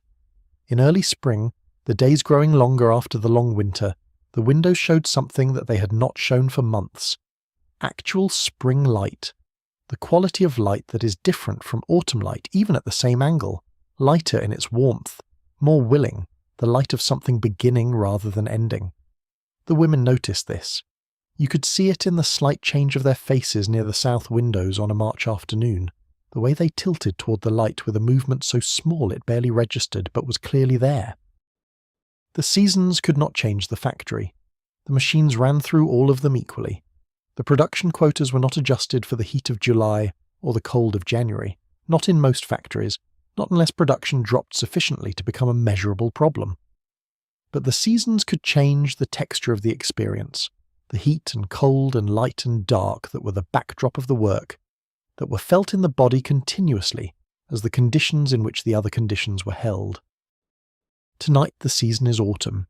You can feel it in the temperature of the room, which has dropped in the last hour as the evening has come on. The machine is warm beside you. The machines are always warm. But the warmth doesn't reach as far as it did in the summer. The windows show you nothing now except the dark and the reflection of the factory floor's own light. Outside, somewhere, the leaves are coming down from the trees along the canal path, falling in the particular slow pattern of autumn leaves, making their brief mark on the surface of the water and dissolving into it. The machines run through autumn as they run through everything. The belt turns, the parts move, the sound fills the room, the season is in the air but not in the machines, which are the same in autumn as in any other season, regular, patient, exact. The shift is almost over. The evening is full outside. Autumn is settling over the town like something that knows its business. Spring in the factory town had a particular quality that was distinct from spring in other environments. The first warm days brought something out of the walls, a smell that had been locked in the brick and mortar through the winter, something that was compound of coal dust and old moisture and the organic material that urban environments accumulate, released by the warmth into the air of the streets. It was not a pleasant smell exactly, but it was familiar, the specific smell of the town coming alive after the winter, and it was associated with the lightening of the days and the prospect of being able to walk home in daylight again. The lighter evenings of spring changed the quality of the journey home. A walk that had been made in the dark for months was suddenly a walk made in the last of the day's light, and this small change was disproportionately affecting. The street you had walked in darkness was revealed as the street you knew it was during the day, the details reasserted, the neighbours visible in their yards, the shop windows lit by natural light rather than by the artificial light that made them seem different at night. Summer brought its own gifts to the factory district. The canal in summer was something that the winter months made you forget. The surface of it in the long evenings, the particular quality of stillness it had, the way the sound of the water changed with the temperature, the dragonflies that appeared in July along the banks. These things were available to anyone who walked past the canal, and the factory women walked past it, and they noticed it. The way you notice things that are beautiful when you're in a situation that gives you reasons to notice. The inner life of a factory worker is not documented in the ledger. It does not appear in the production figures or the wage records or the foreman's notes on output per shift. It is the part of the person that the factory cannot reach, that continues regardless of what the machines require, that operates in the background of the working hours in the way that a fire operates in the background of a room, present, warming, doing its work without being the subject of the room's attention. Religion was a significant presence in the lives of many factory women in the Edwardian period, and it is worth taking seriously rather than dismissing or reducing to simple comfort-seeking. The nonconformist tradition, Methodist, Congregationalist, Quaker, had deep roots in the industrial north of England, and these traditions offered something that the Church of England, with its hierarchical associations and its incumbent connections to the established order, did not always provide: a sense that the individual, regardless of their social position, was of equal worth before God. This theological position had practical consequences. Nonconformist chapels were places where working-class women were addressed as full moral agents, where the Sunday school had taught many of them to read, where the benevolent societies connected to the chapel provided some of the safety net that the state had not yet created. A woman who was sick and missed wages could sometimes call on the chapel's visiting committee. A woman whose landlord was making unreasonable demands might find, among the chapel congregation, someone who knew something about the relevant law. The chapel community was also a social world that operated on different terms from the factory floor. At the factory, your position was defined by your productivity, your compliance, your relationship to the machine. At the chapel, at least formally, you were a person of equal standing in a community that valued qualities not measured by output. Singing in the chapel choir, serving on the committee that organised the Sunday school treat, teaching the young children their letters in the evening class. These activities existed in a register of value that the factory ledger could not account for, and their existence was not trivial. There was also, running alongside the formal religion, a more informal variety of belief, the stories and superstitions and accumulated wisdom that circulated among women who had been doing this work for a long time. The belief that certain actions before the shift began were good luck, and others were not. The stories about particular machines that were said to be unlucky, that had injured workers with unusual frequency, that the women approached with a specific wariness. The practices around certain moments, the beginning of a new job, the return to work after illness, the end of a pregnancy. These beliefs were not held with the same doctrinal weight as chapel theology. They were held lightly, practically, in the same spirit as other forms of practical knowledge, useful until proven otherwise, discarded if they stopped working, kept alive by the transmission of experience from older women to younger ones in the compressed practical language of the factory floor. Some women found in their work a kind of meditative quality, not the meditative quality that is sought deliberately, but the meditative quality that arises uninvited when the hands are occupied with a repetitive task, and the body is sufficiently occupied to allow the mind a degree of freedom. The rhythm of certain work, the consistent cycle of a textile loom, the regular motion of hand-stitching, the continuous sorting and folding that some factory tasks required, created conditions in which the mind could move through its own materials without the interruption of having to direct the hands. This is a recognizable experience for anyone who has done repetitive work. The hands continue. The rhythm provides a kind of ground, and in the space above that ground, the mind goes where it goes, working through a worry, remembering a conversation, composing a letter that will be written later, following a thought down to wherever it leads. This is not idleness. It is a different kind of attention, available only when the primary attention is given to something that does not require all of it. Women described years later in oral histories the particular quality of thought that accompanied certain kinds of factory work. Not the dramatic thoughts, but the everyday ones, the rehearsal of a conversation, the planning of a Sunday dinner, the wondering about whether a particular person had received a letter, the quiet noting of something seen on the walk in that morning, a crow on a rooftop, the way the rain had left a particular pattern on the window of the baker's shop. Small things, the ordinary contents of an ordinary mind given space to move around in while the hands worked. This inner life coexisted with the external conditions without being defined by them. The external conditions were real, and they were often hard, and the inner life acknowledged this, carried the weight of it, incorporated the fatigue and the worry and the sometimes grinding sameness of the days. But it also contained things that had nothing to do with the factory, memories of a childhood before the factory, or hopes that existed in the imagination rather than in the probable future, or the sheer unaccountable pleasure of certain things that persisted regardless of circumstance. The taste of particular food, the sound of a specific song heard from the street on an evening walk, the feeling of clean warm water after a working day. The women who worked in the Edwardian factories were not simplified by their circumstances. Difficult circumstances do not simplify people, they complicate them in particular ways, adding specific layers to the complexity that was already there.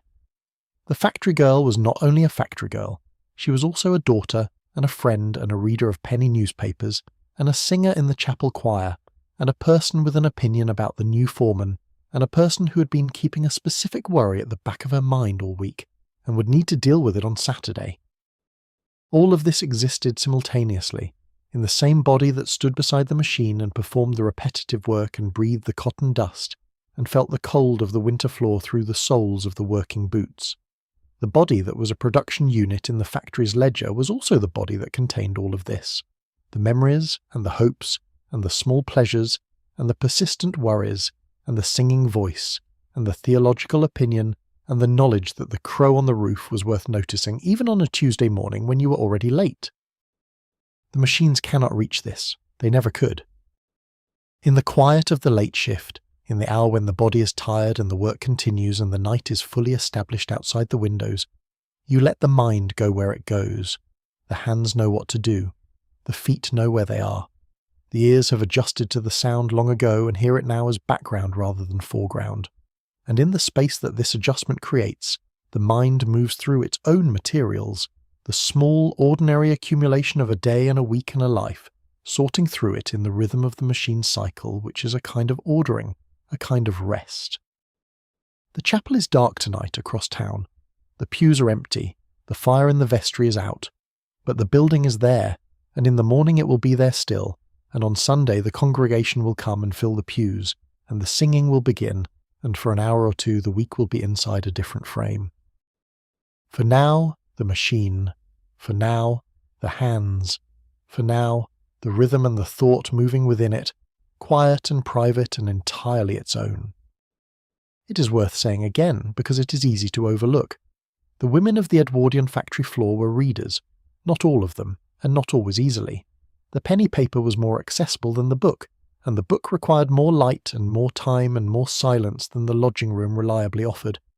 But reading was something many of them did, in the margins of the working week, in the intervals that could be found if you looked for them. The penny novelette, the serialized story.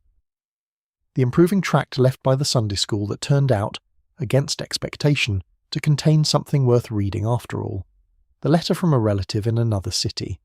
Read more than once. Read until the words were held rather than read. Letters were a particular kind of inner resource. Writing one required a kind of attention that was entirely different from the attention of the factory floor.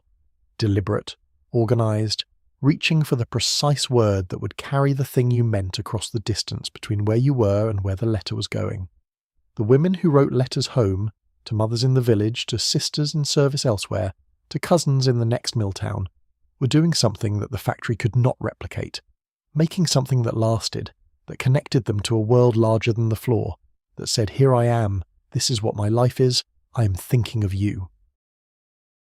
The response, when it came, was read in whatever privacy could be found, on the doorstep if the room was too crowded, in the lunch interval if the letter had arrived that morning and could not wait. A letter from someone you loved, read in the narrow privacy of a factory doorway with the noise of the machines as backdrop, was still a letter from someone you loved. The conditions did not diminish the content.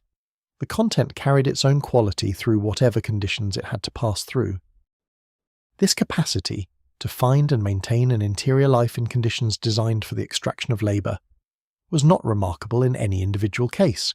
It was simply what people do. It is worth naming, though, because it is easy to look at the records of the factory system and to see only what the factory saw: units of production, rates of output, rates of absence, disciplinary records, wages paid and deductions made. The records are partial. The women were whole. Friendship in a factory has its own specific quality.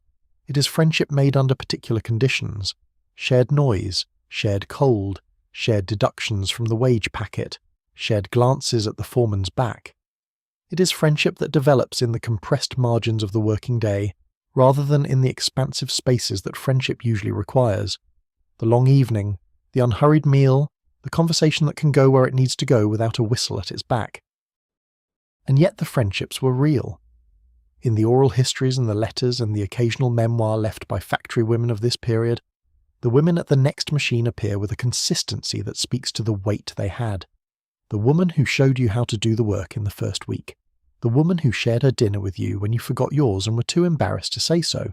The woman who walked home with you through the dark because the street past the railway goods yard was better walked in company.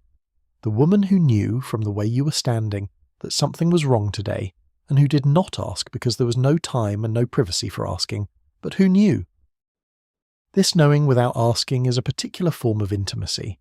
It requires sustained proximity and sustained attention, the kind of attention that develops when you spend most of your waking hours in the same room as someone, watching them work, knowing their rhythms, registering the small deviations from those rhythms that mean something has changed.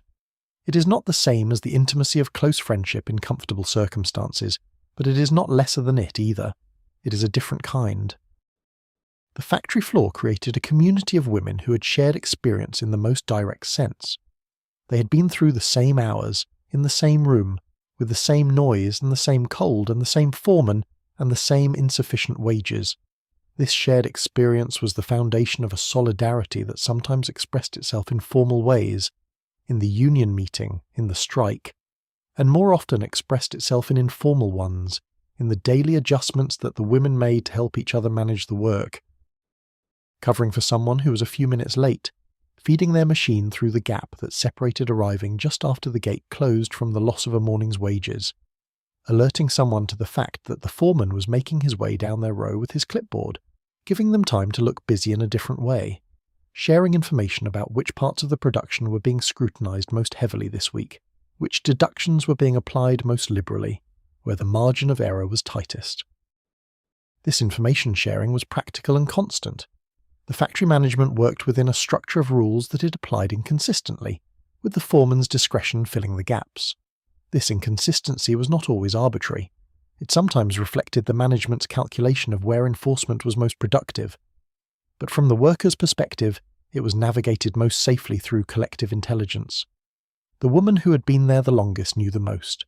She shared what she knew with the women she trusted, who shared with the women they trusted, and in this way the information moved through the floor in the way that necessary information always moves through communities where it is not officially provided, sideways, under the surface, along the lines of trust. There were women who did not participate in this sharing, women who kept to themselves, who did not join the loose networks of mutual assistance, who worked in a private efficiency that did not extend to others. Sometimes this was temperament. Sometimes it was a history of being hurt by trust, a confidence shared and then used against the person who shared it.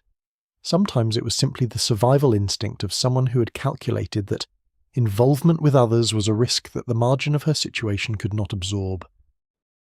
These women were tolerated. They were not warmly regarded usually, but they were not ostracized either, because the factory floor had too much shared difficulty for the luxury of internal exclusion. Everyone was in the same situation in the broad strokes. The specific details varied. This woman's landlord was better than that one's. This woman's mother was still alive and could sometimes help. That woman's husband drank and was therefore a different category of problem. But the large situation was shared, and that sharing created a basic solidarity that operated even among women who were not friends. The songs were part of it. Women working with enough closeness to hear each other sometimes sang, not in the formal way of the chapel choir, but in the quiet, almost unconscious way of people who are doing repetitive work and whose bodies have found a rhythm, and whose voices have found it too.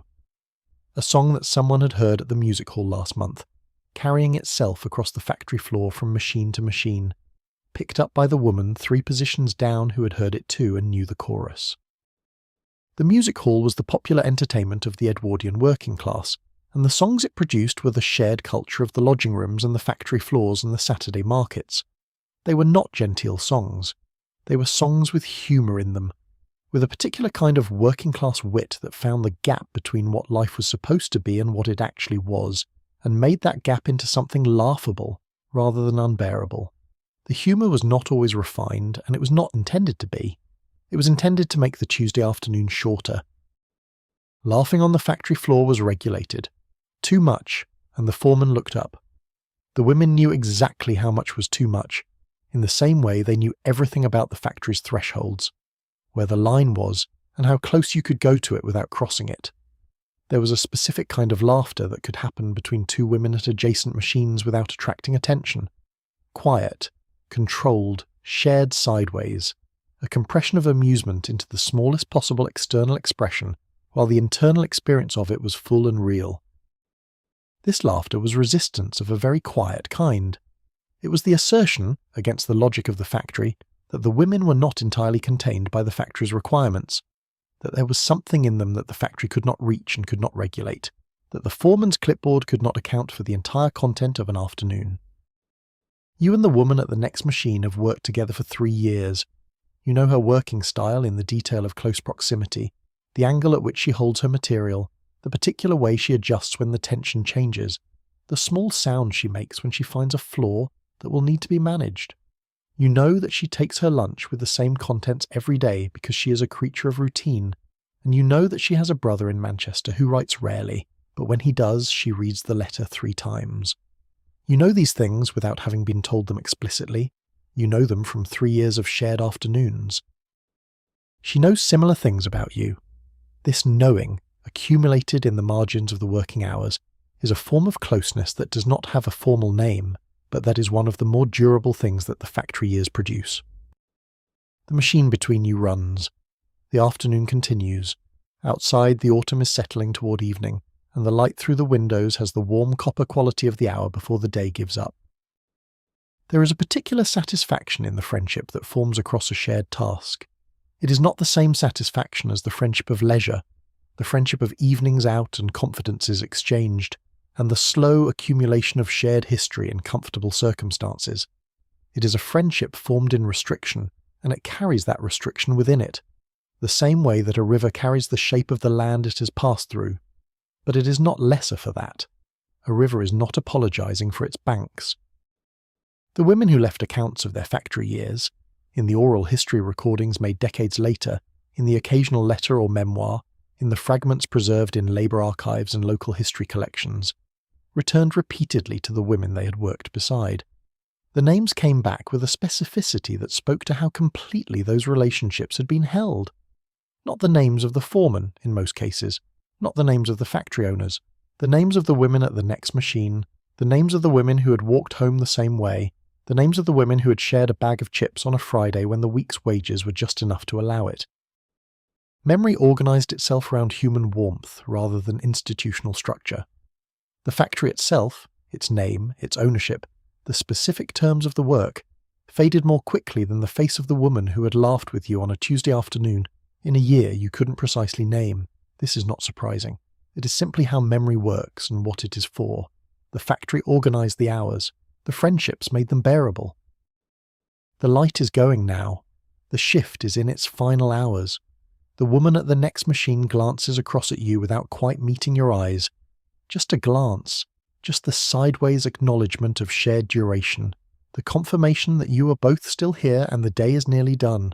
It does not require words. It is enough.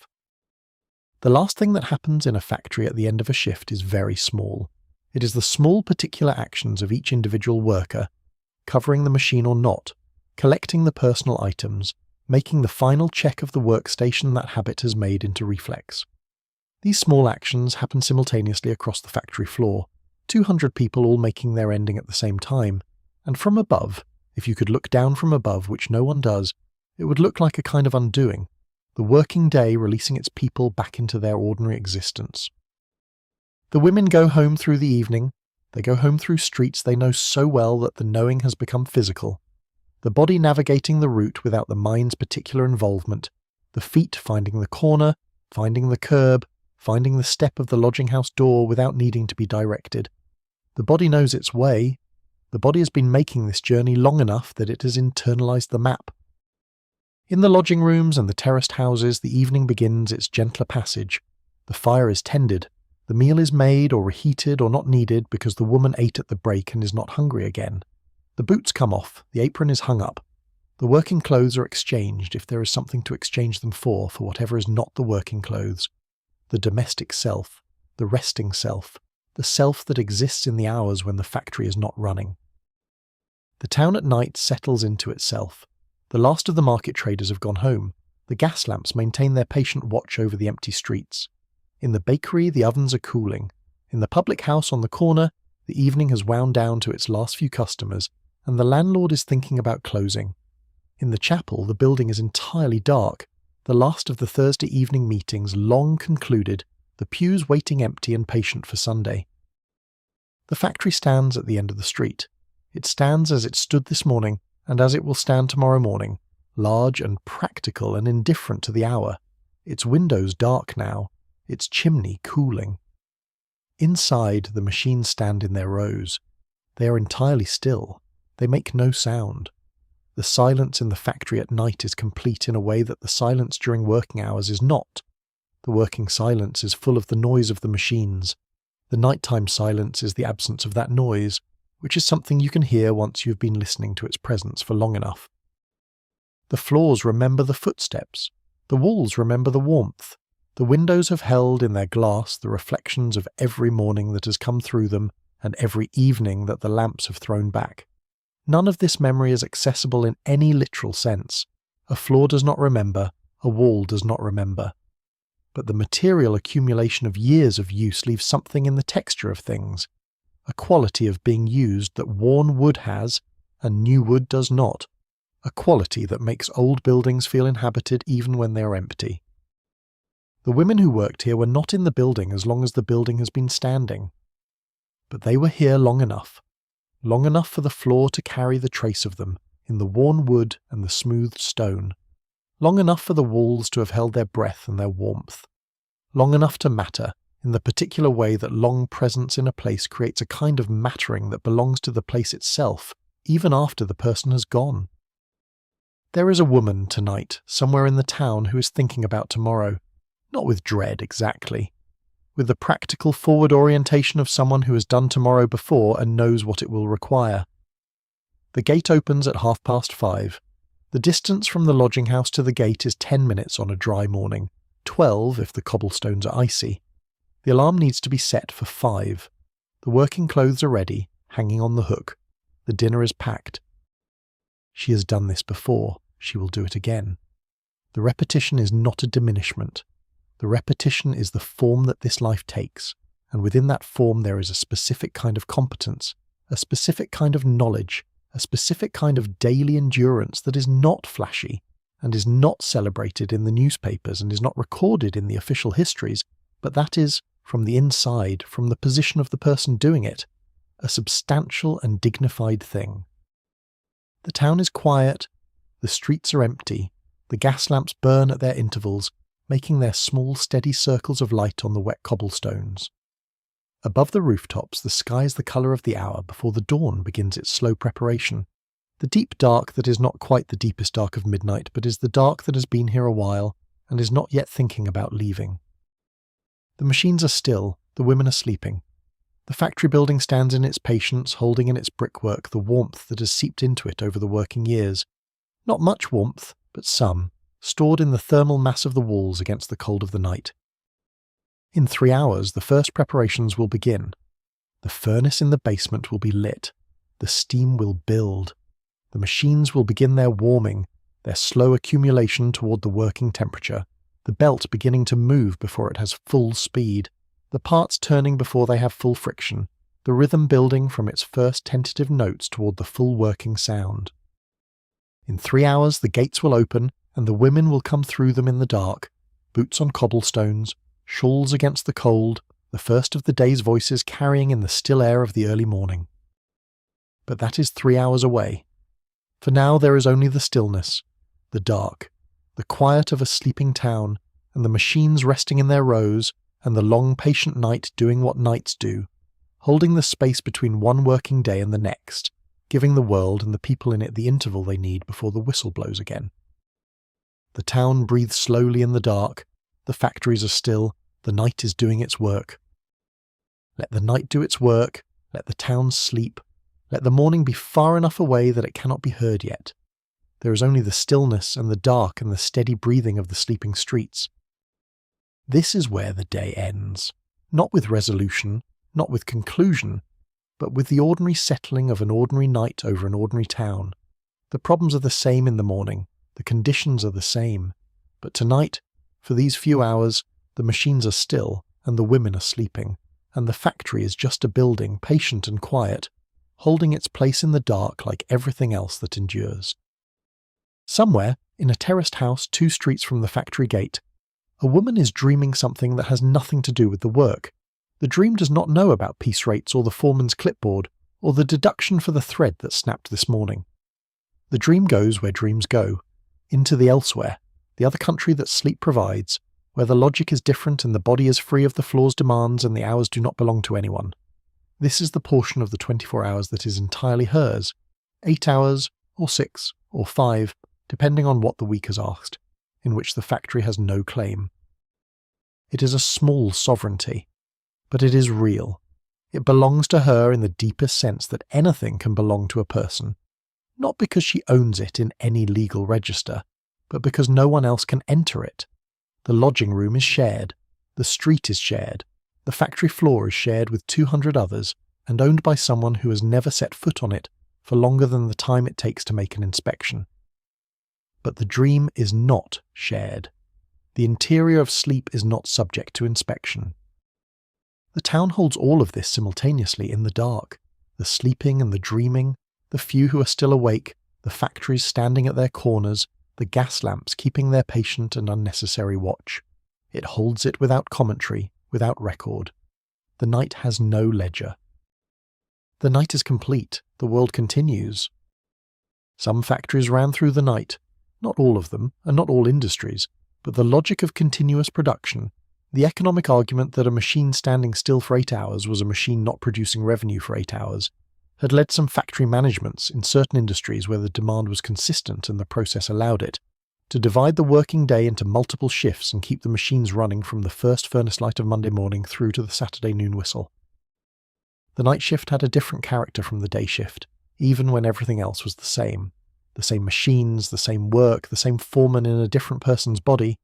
It was different because of the dark outside the windows, which transformed the factory floor into a more isolated space, cut off from the town in a way that the day shift was not. During the day, even with the windows high and the views limited, there was a sense of being part of the world that was going on around the factory. The sounds from the street came through. The light changed with the hour. There was a relationship between inside and outside. At night, the windows showed nothing. They showed the reflections of the factory floor back at you, your own face, the machines, the lamps, the other women, all doubled in the dark glass. The factory at night was all there was. The town, the streets, the canal path, the baker's corner, the chapel. All of it was behind the glass in the dark, existing somewhere out there but not present, not connected. The women who worked the night shift were often the women who had reasons to prefer the night. A woman with children at home might find that the night shift fitted better with childcare arrangements, the children sleeping while she worked, her available during the day while they were at school or in the care of a neighbour.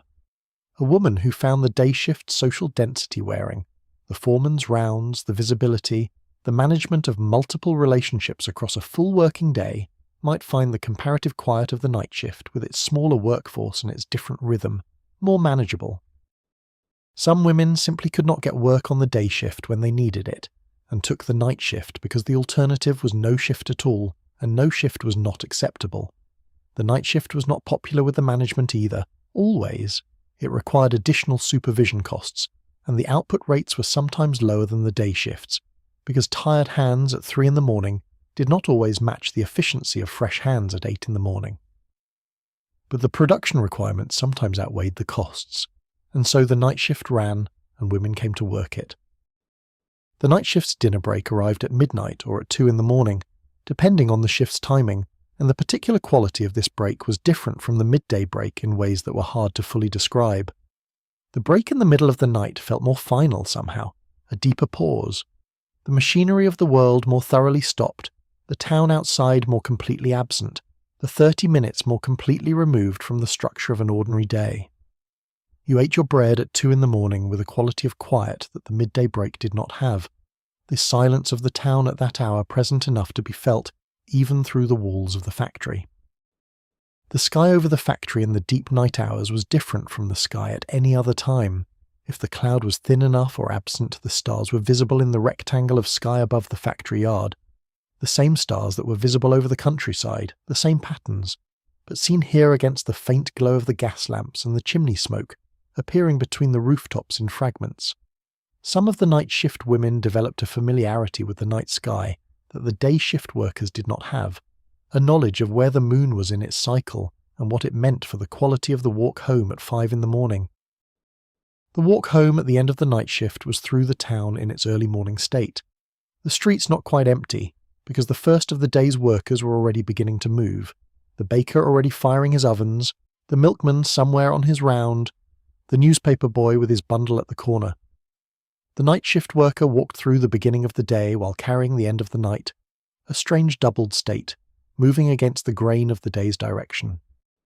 At home, the house was already awake, perhaps, or would be soon, the children beginning to stir, the other lodgers up and dressing for their own day shifts.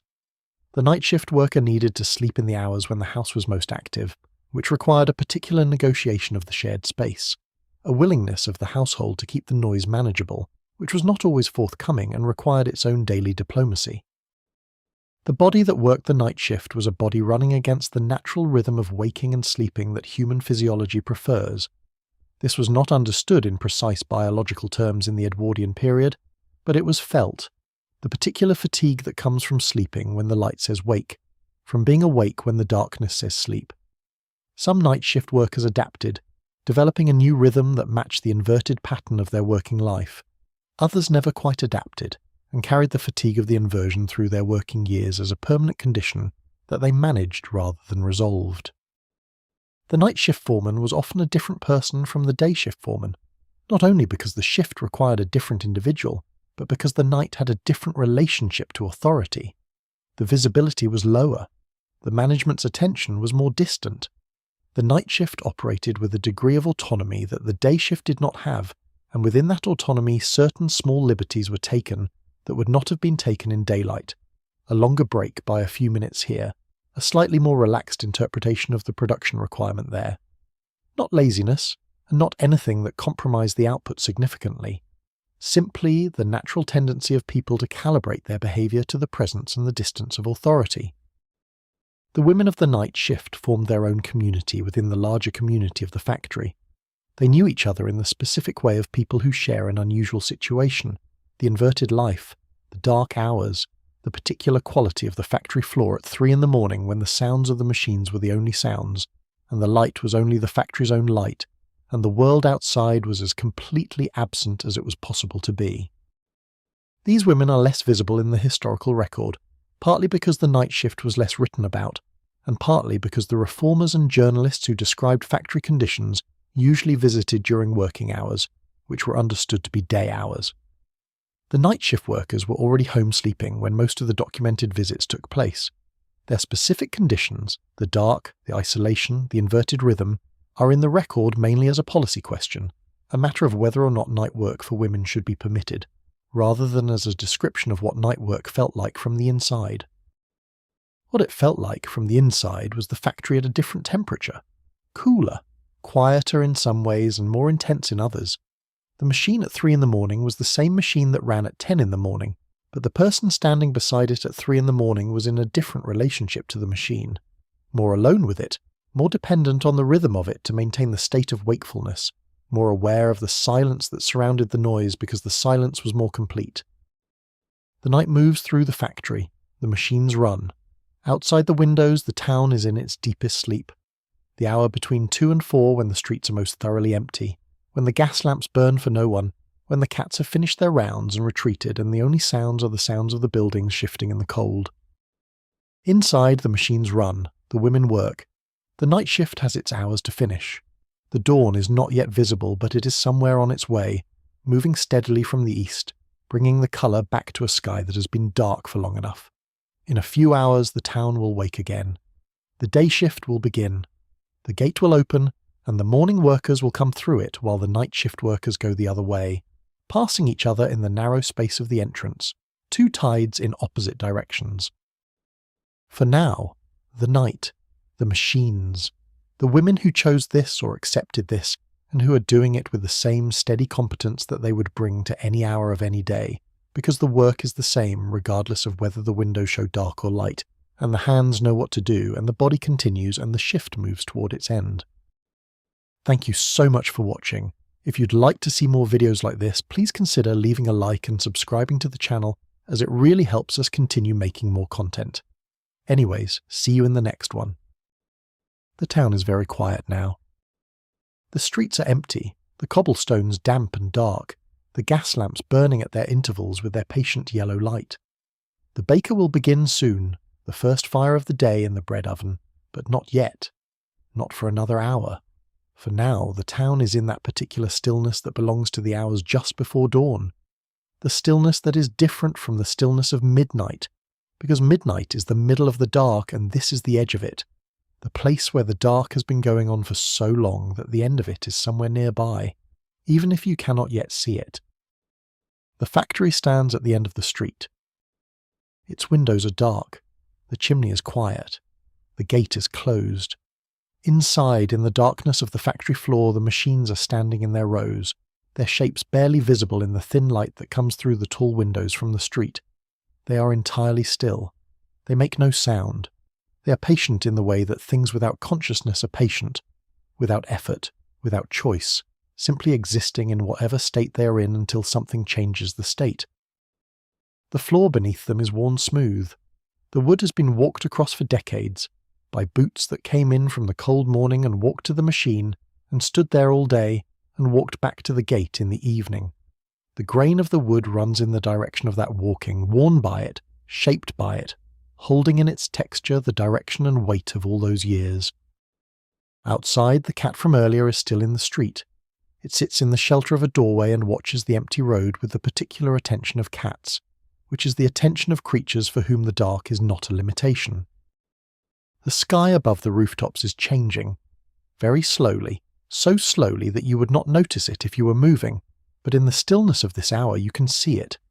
The black at the top is still black, but at the horizon line above the rooftops there is a quality that is not quite black, that is the absence of the absolute quality that black had an hour ago. The dawn is somewhere out there, beyond the rooftops, beyond the smoke and the mills and the terraced streets, coming steadily in the direction of the town. The women in the lodging houses are sleeping.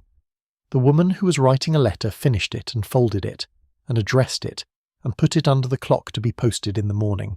She's asleep now, her breathing even in the dark room, the fire down to its embers. The candle is out, the letter is waiting. The foreman is asleep somewhere, his ledger closed on his desk in the office. The manager is asleep in his house across town, larger than the lodging houses, quieter, with no one else in the room. The owner is asleep further away still, in a house that is larger still, in a room that is quieter still, in the deep and uncrowded sleep of someone who will not hear the gate open in the morning. The gate will open in 3 hours. But for now there's only this, the dark street, the still factory, the worn wood of the floor, the sleeping town, the sky that is beginning its long business of becoming morning. Let it take its time. Let the dark have what remains of it. Let the machine stand still a little longer, the belts slack, the parts at rest. somewhere the dawn is coming. The street is quiet. The machines are still. The work will be there in the morning. For now, there is only the dark and the quiet and the patience of things waiting to begin again. Let your eyes close. Let the sound of the machines fall away into the distance, into the past, into the long history of all the shifts that have already been completed. The gate is closed, the day is done. Sleep. The women who worked these floors are not here to speak for themselves, but the floors remember. The worn wood remembers. The walls of the old mill buildings remember, in the way that stone remembers, not in words, but in texture, in the accumulated weight of years. They were here. They did the work. They kept the machines running through the cold and the dark and the long catalogue of ordinary mornings. That is not a small thing. That is everything. If you like this video, let me know where in the world you're watching from and what time it is. I'm always curious about that. And if you have a suggested topic, feel free to leave it in the comments.